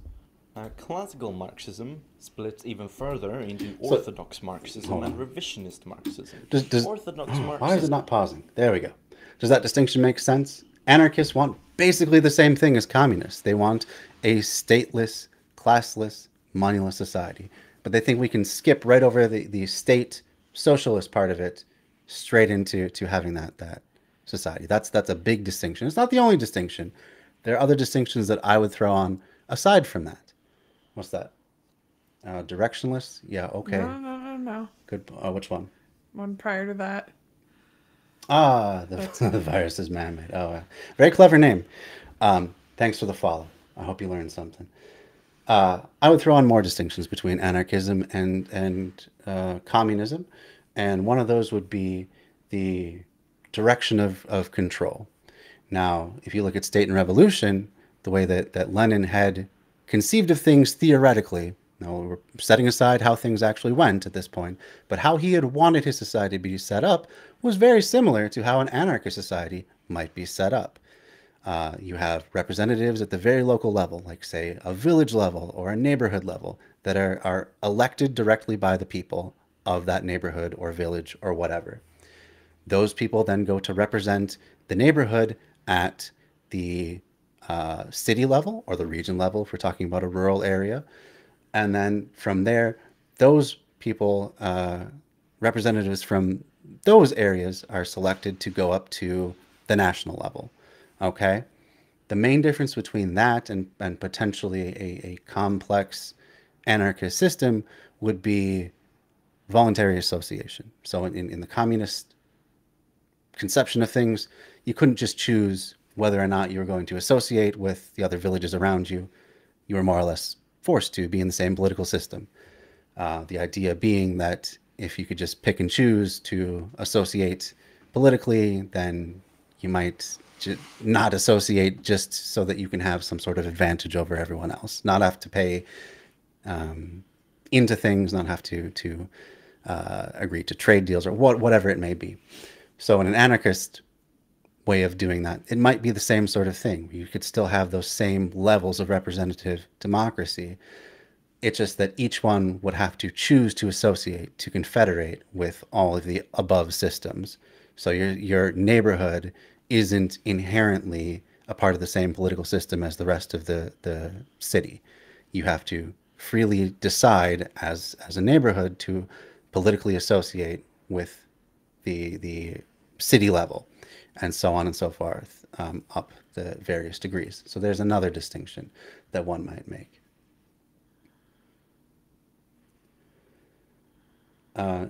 That's an immaterial question.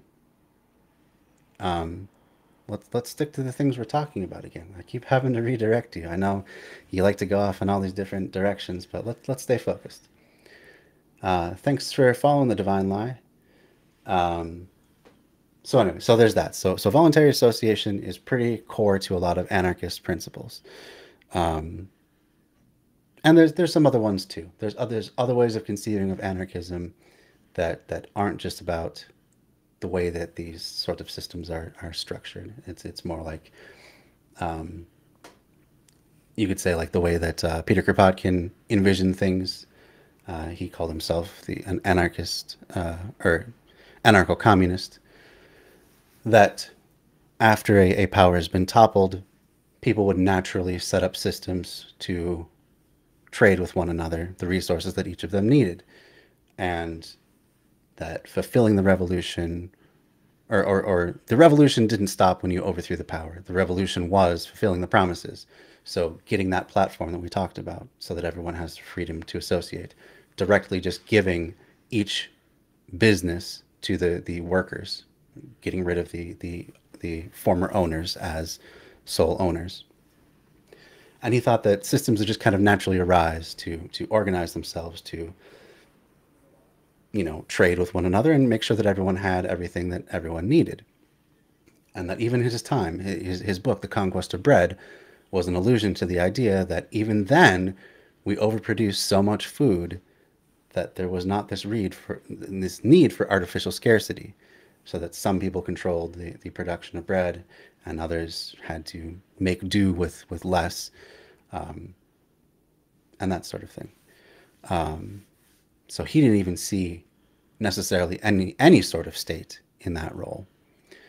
I myself see a need for some sort of government. I think that governments naturally arise. I know I'm using a naturalistic thing, but I think that humans, in order to organize themselves, whatever you end up calling that organization, takes on the characteristic of a government. So I see for my own strategy, the one that I tend to favor is one of prefigurative building of dual power structures. So we start with a declaration: government is not providing enough food, housing, healthcare, education, transportation, so on and so forth. Not providing the basics of life adequately to every person. So instead, we are going to look towards each other to meet those needs. We're going to set up systems of mutual aid, and mutual aid, differing from charity, it's not about, you know, proving that you need this, proving that you need that. It's about, I have more than I need of this, so I am going to willingly share with whoever needs it. That's the difference between mutual aid and charity. It's often put in terms of solidarity, not charity. So, but I would also see a need for, you know, neighborhood councils. So at the very basic level, a neighborhood council. So you might have a representative for each block that is directly elected by the people that live on that block. And that representative goes and becomes part of a neighborhood council, and then gets on to one of the committees who's tasked with fulfilling these needs for everybody. So they might get on the food committee, and they work together to try and build mutual aid networks of food production, like within the city, and also distribution of stuff that comes into the city.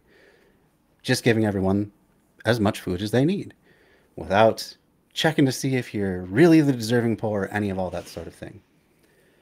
And then you might decide as a neighborhood that you want to associate with another neighborhood and work together, combine your efforts to work across neighborhoods within these committees. So you might form a citywide council of neighborhoods, and you would take representatives from each neighborhood council and send them to the city council, you know, of neighborhoods. And together each neighborhood that voluntarily associated with that group would then work towards meeting these needs together.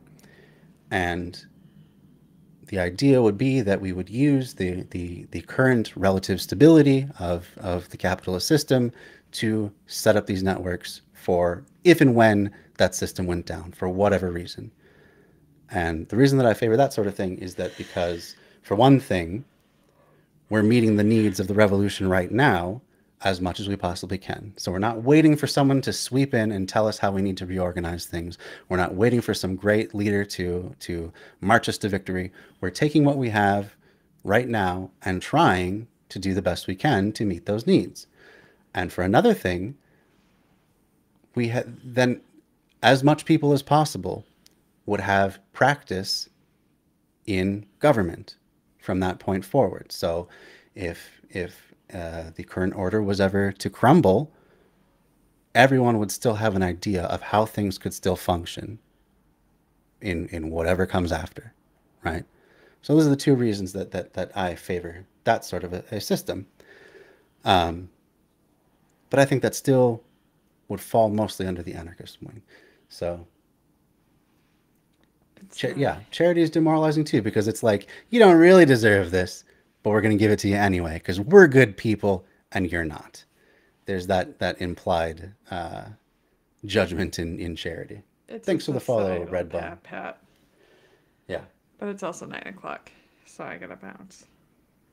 Oh shoot! See, we went talking too Sorry. much.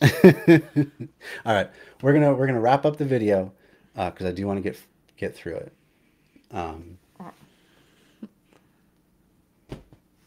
He's gonna wrap up the video.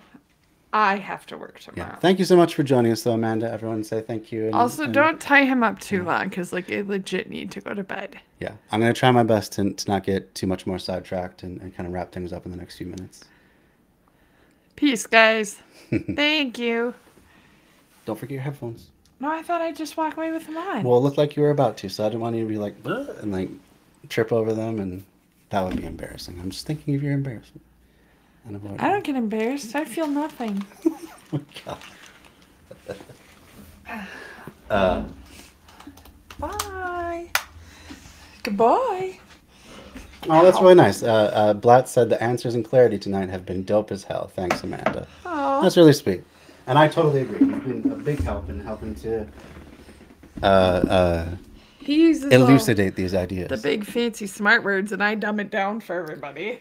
But I mean, on a fundamental level, you understand the things I'm saying. You get where I'm coming from, and you're coming from basically the same place. Yeah. So it I works. just use little words.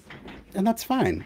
There's a place for every level of education. That's my water. Okay. Here's your water. I'm not trying to steal your water. He is. He's trying to I'm take not. it. I swear I'm not trying to steal her water. Water production, and now I'm not going to get any. Oh my God.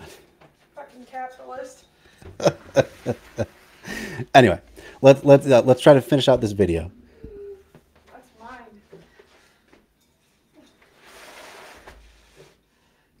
Oh, thank you so much. I really appreciate that, Blatt. That's very kind of you to say.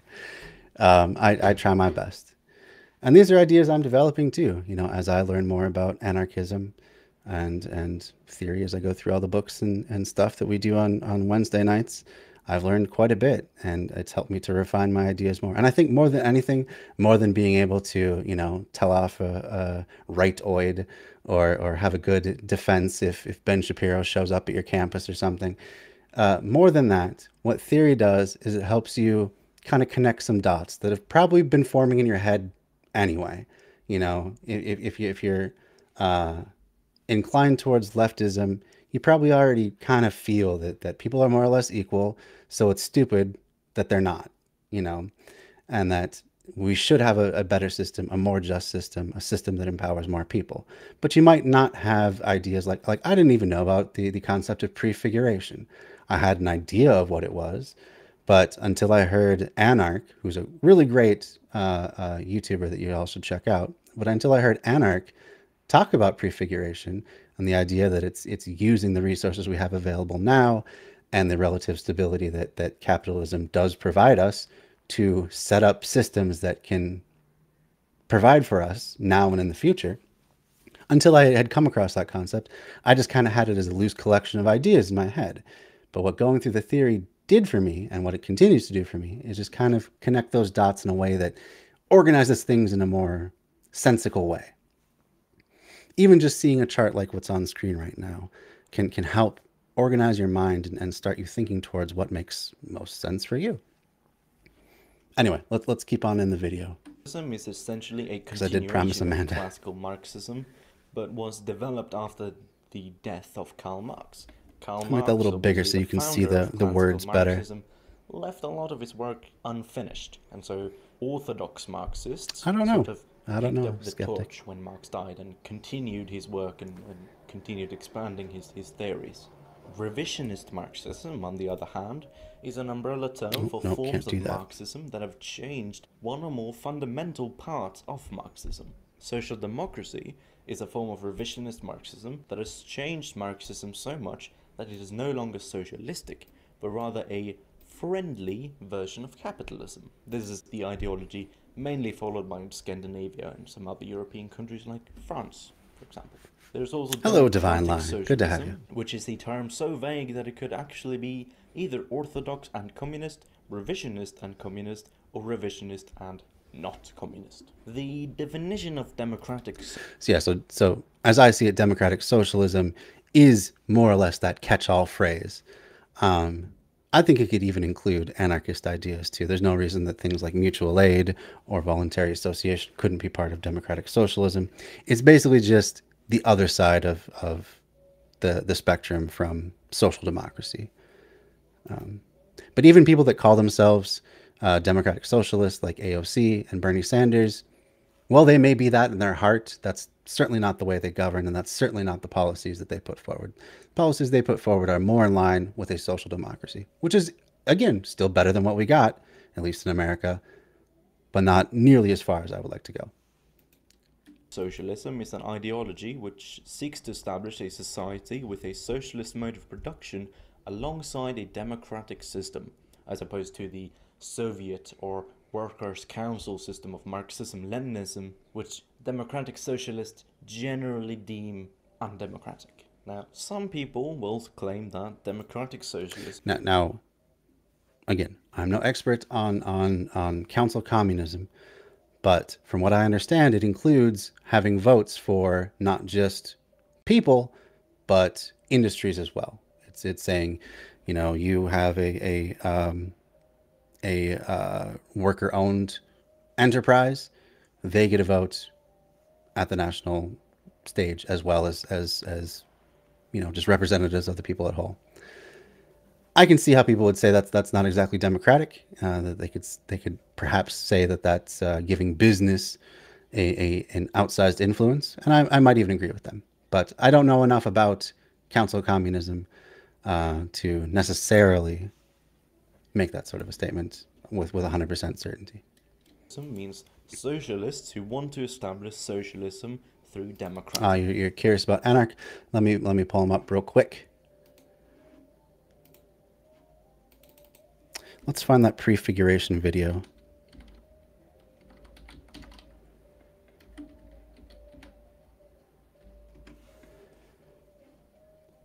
So it was a collaboration between Seriously Wrong podcast and Anarch. This is one of the best videos I've seen in the last year. It's incredible. I'm gonna pull it up real quick so that I can share the URL with y'all. So here's Anarch.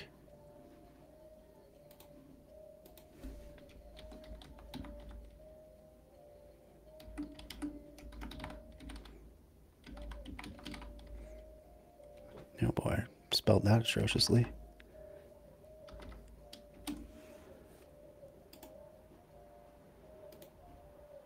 Real great video. Totally recommend that one. True and free democracy cannot be achieved until the state is eradicated. Well, that's certainly what communists would believe, and I think anarchists would tend to agree with that as well. That as long as there's that bourgeois democracy that we have in the so-called liberal democracies of the world today, that, yeah, you can't truly have freedom, because by default, it's always going to favor capitalists and private property over working people. That's how it's set up. That's how it was set up from the start. The beginning of the American Revolution, only white men who were landowners could even vote. It's pretty clear that our system was set up to favor them. And even though we have some more trappings of equality and fairness, the default still goes to them today. So, yeah. I'm not in favor of breadlines. Breadlines is a supply line issue. It has very little to do with the economic system. I'm sure you lived through COVID. You saw all the empty shelves. That all happened, and it continues to happen every time there's some sort of a supply line crisis, even in the most capitalist country in the world, right? So that's a red herring. It has nothing to do with your economic system. It has to do with things like supply line shortages, with disasters, like famine and that sort of thing. So, I mean, it's got nothing to do with what sort of economic system. Bread lines happen in the United States. They can happen anywhere.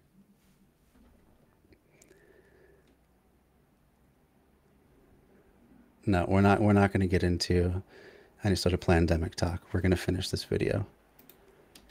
Means. But this is not necessarily the case.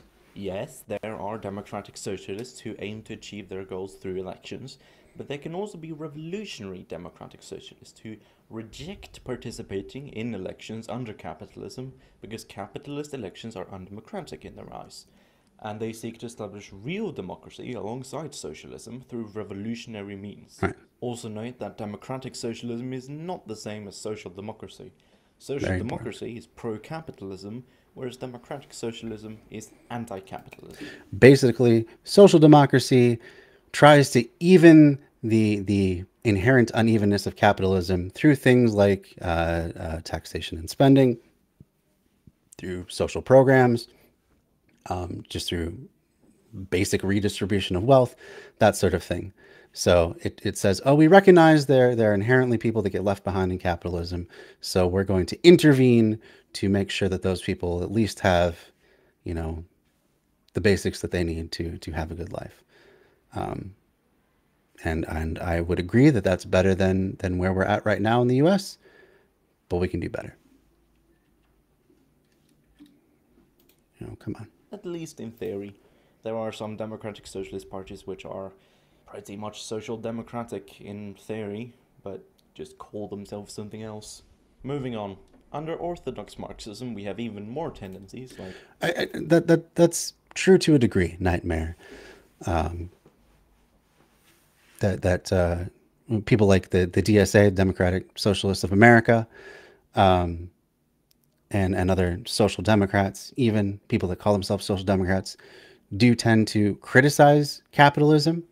But I think for the most part, when it comes to governing and actually putting in policy, they're at the very least, they're going to take a capitalist realist position that this is the system we got, so we got to do the best with the system we got. We can't try to move beyond it. We can't really get out of it. There are some, I mean, perhaps there are some that do think that a reformist way of instituting socialism is possible. So far, none of those have really worked, unless you count the Scandinavian model as socialist. But I don't think I would count that. I don't think I would count that. There's still plenty. Capitalism is still the dominant form of economic production. So far, the social reformers have not had a good track record. Yeah, I mean, there is, if we're talking about having a lot of social safety net programs and you know, things like free healthcare, free education, and that sort of thing. Yeah, sure. I'm not saying it's all the same. This is just a colloquialism, right? Yeah, I did. I said Cuba's a pretty good example of socialism working. I'm not saying it's a perfectly socialist state. I'm not saying that it doesn't still have massive problems, or that everything about it is even better than everything under liberal democracies. But in by a lot of metrics, it definitely is better. Yeah. Yeah, social democracy. Sure, that's fine. Apply that exact same model to the countries like Spain or Greece, you get massive problems like the case of the Eurozone debt crisis. That was due mostly to austerity measures. And yeah, a lot of stuff like that. Cuba is not abysmal. It has become reformist in the last 10 years. Okay. They still have no homelessness. They still have wide participation in their elections. They still have world-class healthcare system for everybody. So I don't know by what metric you're saying that Cuba is not doing well, but that's fine. That's your opinion.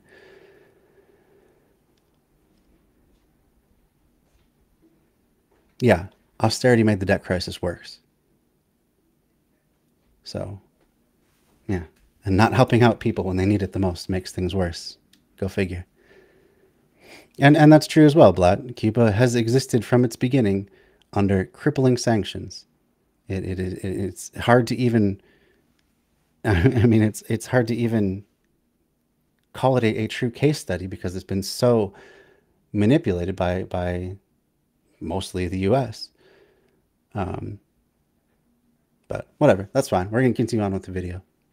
Luxemburgism, Leninism, Trotskyism, Maoism, and a whole lot more. These are actually not too different from each other, and so their differences are more complicated and take longer to explain, so I won't do that in this video, but perhaps some other time.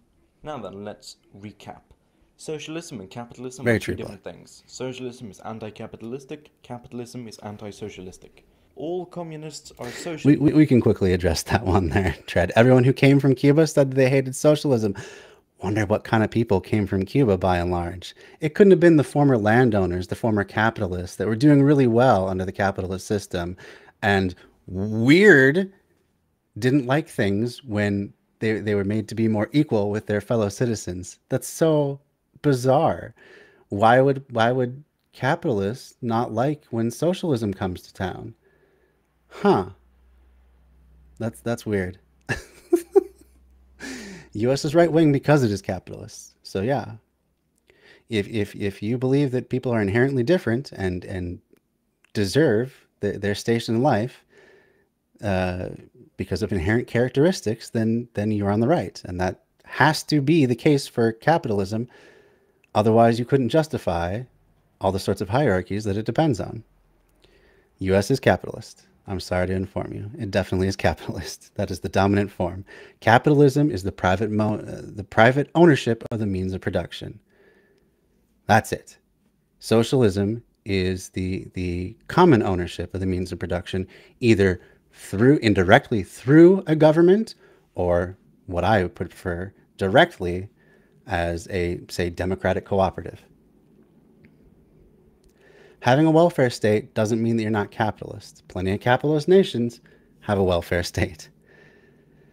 It sounds like you're against handouts.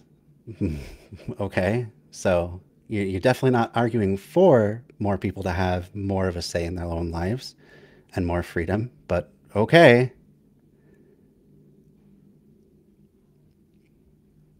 Okay, I don't know where you're going with that one.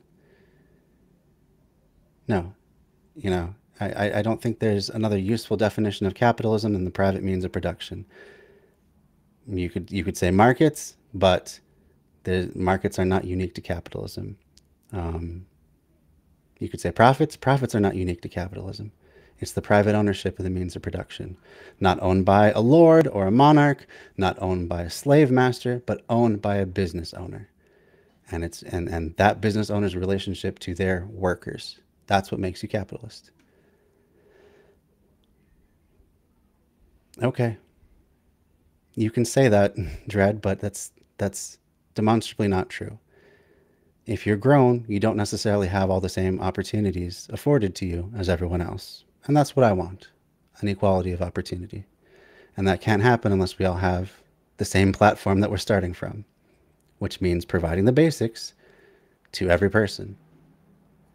And that's that, really. Socialists, but not all socialists are communists. Communists are either anarchists or Marxists, and some people have revised or changed Marxism into something barely... Oh, I hate to keep pausing this. I'm sorry for the people that are trying to follow along. There are slave masters today. We have legalized slavery in the United States, by the way. The 13th Amendment to the Constitution has one big glaring loophole. The idea that you can legally enslave people if they are incarcerated, if they are in prison. And that continues to take place. So you're just flat wrong on that. Even recognizable, called social democracy, which has historical connections to socialism and socialist movements, but is not actually socialistic, even though it's often called so. Democratic socialism is different from social democracy because it's actually anti-capitalistic, which social democracy is not. Leninism, Trotskyism, Maoism, and so forth are all based on orthodox Marxism, which is a continuation of classical That's Marxism, a good one, Nightmare. because Marx died Self-made, right? Unfinished, and so other people picked up the torch for him. Also, despite not agreeing on everything, anarchists and Marxists, at least orthodox Marxists, generally can get along and work together toward a common goal, which is communism. If you would like to learn more about socialism and how it works, or how it could work... I'm sorry that was such a long slog to get through. We've had a lot of side conversations, which I don't mind necessarily. It gives me a chance. Gives me a chance to flesh out my ideas and ground them. That's really funny that you brought up people like Elon Musk. Got to start from his rich ass family that owned an emerald mine. Uh, who else did you mention there in your parade of self-made men? Okay, but here's where the exploitation comes in. So Dredd, you seem to have a real difficult time understanding what I mean by exploitation. Is it okay to take the product of other people's labor? Is it okay if someone works for something, generates value, and then you just take it for yourself because you can? Is that okay? Or is that exploitation? I would call that exploitation. That's cool, Nightmare. Tell me how I'm weak. Don't just make statements if you're gonna try and actually argue something. Yes, they did own an emerald mine. Don't tell me that. Oh, you didn't say do your research. Are you just trying to be all the cliches at once? Do your research. Come on, man. You mean Google until I find something that aligns with my worldview and then cite it as a legitimate source? Okay, I'll go do that. uh. Anyway, Dread. If you are taking the product of your employees' labor, then you are exploiting them. You're getting ahead by exploiting them. You may be less exploitative than everyone else. Uh, you may be, yeah, internet for all, for sure. That's a basic necessity of life. Are you kidding? You can't get a job without internet, so shut up. Really. I'm getting so ridiculous with these weak ass arguments that they're throwing out. You don't need to tell people to shut up. Who is not an exploiter? Name one person who started a business who is not an exploiter. Anyone who starts a worker-owned cooperative where everyone gets a democratic say in the workings of that operation, including things like pay, including things like sick leave and paid vacation, maternity leave, gets a say in things like how the profits are reinvested, how they're distributed, gets a say in things like the working conditions, the scheduling, stuff like that. Any business that starts having with all employees being also owners, they start without exploitation within that system.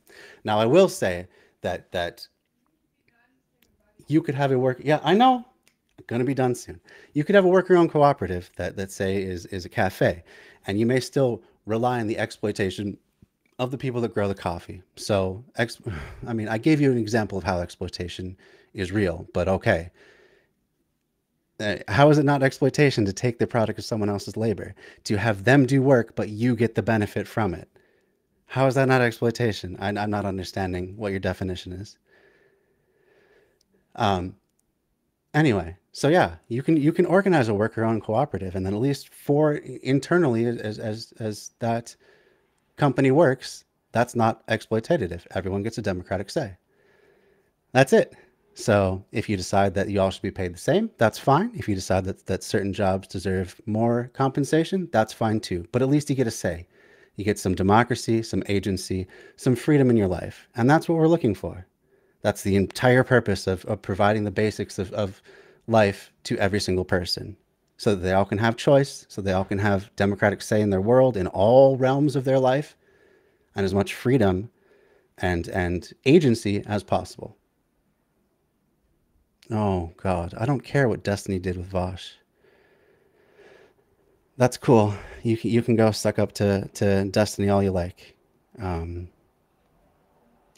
don't care about people that win through rhetorical strategies instead of actually making good arguments. That doesn't impress me. Cool. In all this, I'm not seeing any reason not to have all of that stuff that I mentioned. You have all the freedom in your life. Freedom in your life does not mean entitlement to other people's freedom. Okay, there's different types of freedom. You may technically have the freedom to run for president.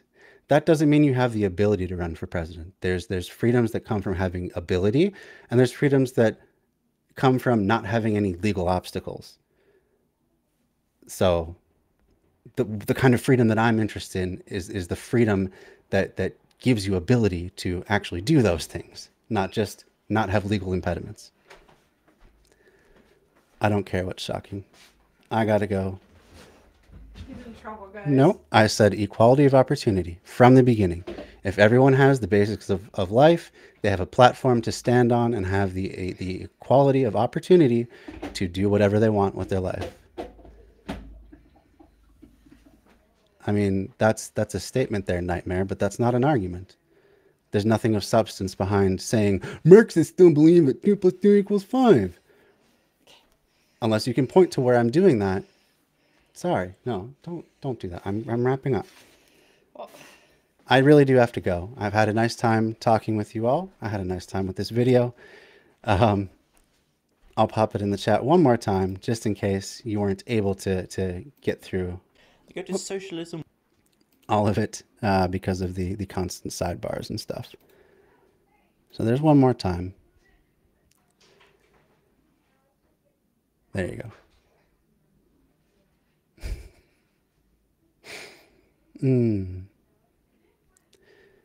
The parents' fault for not being able to give the same opportunity. So why screw over the kid? If it's the parents' fault, why screw over the kid? You still haven't been able to answer that one. You haven't been able to the entire time we've been talking. Even if it's the parents' fault that the children have a shitty ability to stand on their own, why punish the children for that?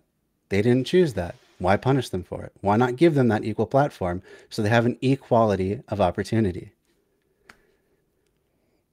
Life is not necessarily unfair. It does not have to be unfair. Resources are not limited. We make more food, more housing, more education, more healthcare, more of every necessity of life than we need by about 100% in each case.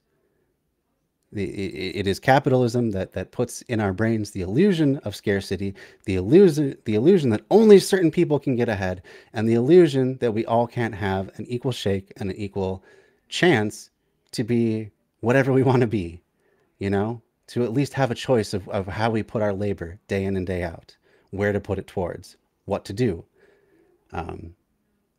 These are the illusions. These are the myths that capitalism props up.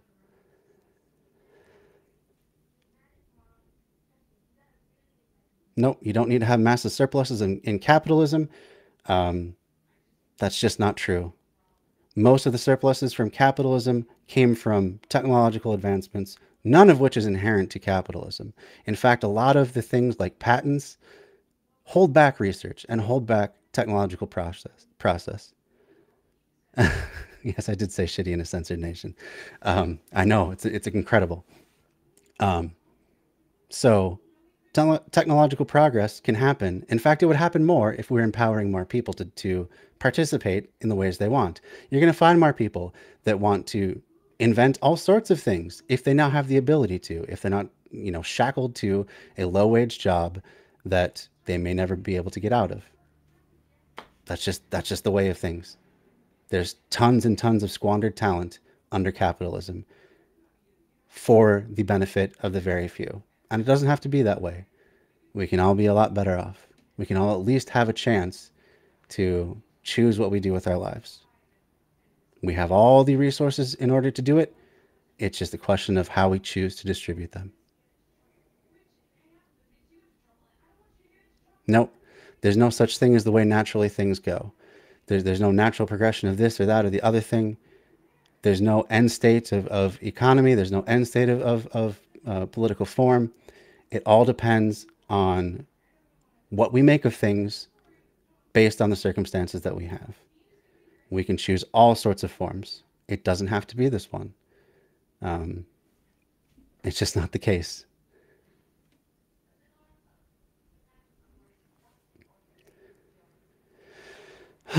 What's your question here? What's your big brain question? How does a kid get screwed over in a system where they have the same legal rights to start a business as a kin? Because it's not about the right to, it's about the ability to. Not everyone has the ability to. And if you're talking about a capitalist business, as we've gone through with Dread, it requires exploiting other people to get ahead. There always has to be more people exploited than yourself in order to get ahead. So structurally, more people have to be left behind for those few to win. Even if everyone is equally qualified, someone then has to be the boss. Someone has to get more money. So, yeah. The ability is not the same if you don't start off with the same education, the same nutrition, the same healthcare coverage, the same access to transportation, any number of factors. You don't start from the same point. That's what I want, us to all start from the same point. And if you want us all to start from the same point, then you should want those things to be provided for everyone. Right? Otherwise, how are we at the same starting point? If this school system is terrible and the one next door to it is really good, that means there's going to be an unequal starting point for everyone once they get to be adults. Oh boy. I'm getting passionate because I care about these things. So, okay. Oh God, I'm waiting for this one, Tread. Schools are overrated. Okay, try having a society without them then. See how far we get. Oh God, what has this got to do with reparations? I support an equal opportunity for every person, regardless of where they came from, regardless of their circumstances of birth or childhood, to have an equal platform to make decisions. That's what I support. So,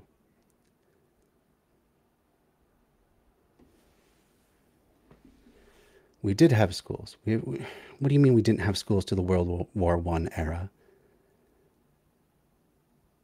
Are you talking about the public school system? How was society before we had the public school system? A bunch of kids running around unattended, a bunch of orphans on the street, a bunch of kids working in mines. That's the society that you think is better? That's what we should be moving towards? It's hypocritical. You can just throw out these terms as though they actually mean something, but unless you're actually backing up your claims, they don't.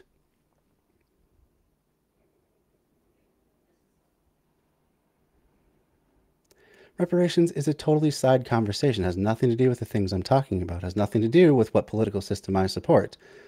It's completely not germane to this conversation. So, sorry, but again, you're just spaghetti walling me. You're pivoting to one more thing that you can try and get a gotcha on. You never acknowledge that I have a point about anything. You never answer me when I answer you. You never have anything to come back with. You just move to a different point. So, with that, yes, you're right. Thank you, Blatt, for keeping me on track.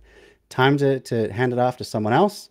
We're going to go ahead and raid into someone as soon as we possibly can. Cool. I told you what exploitation was, and you didn't listen, so you didn't have an answer for it. That's exactly what I'm talking about. Peace to you as well, Trent.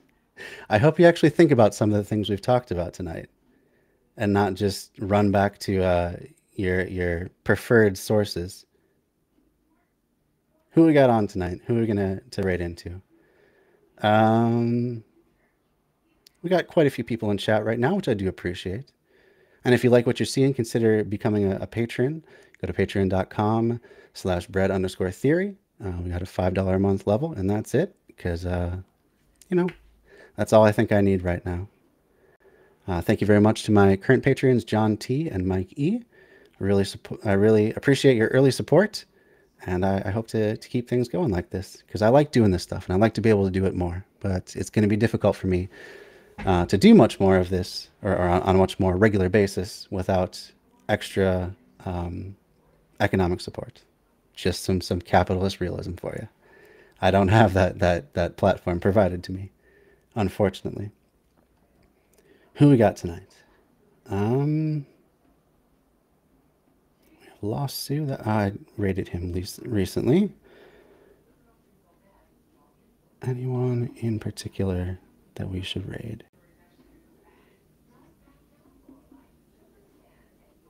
Let's see.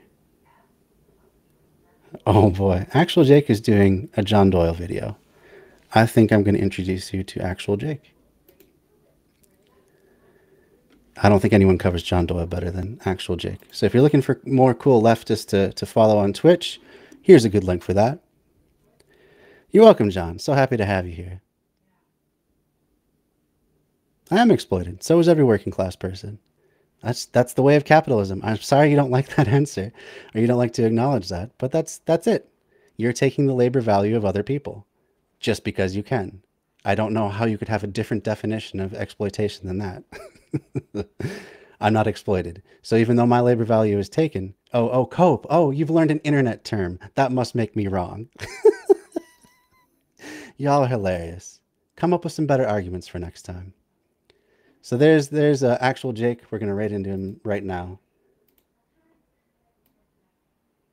And I thank you all for joining me. Hope to see you all tomorrow. We're going to be covering another permaculture design class from Mike Hogue. It should be a really good time. Learn all sorts of stuff. This time it is about soil, I believe. We're going to talk about building soil and whether or not you always want to build healthier soil or whether you want to have a diversity of soil classes and types. So it should be a really good time. And let's start the raid. Oh, wait, did he just go off camera? No, he did not. He's still there. All right. Raid a channel.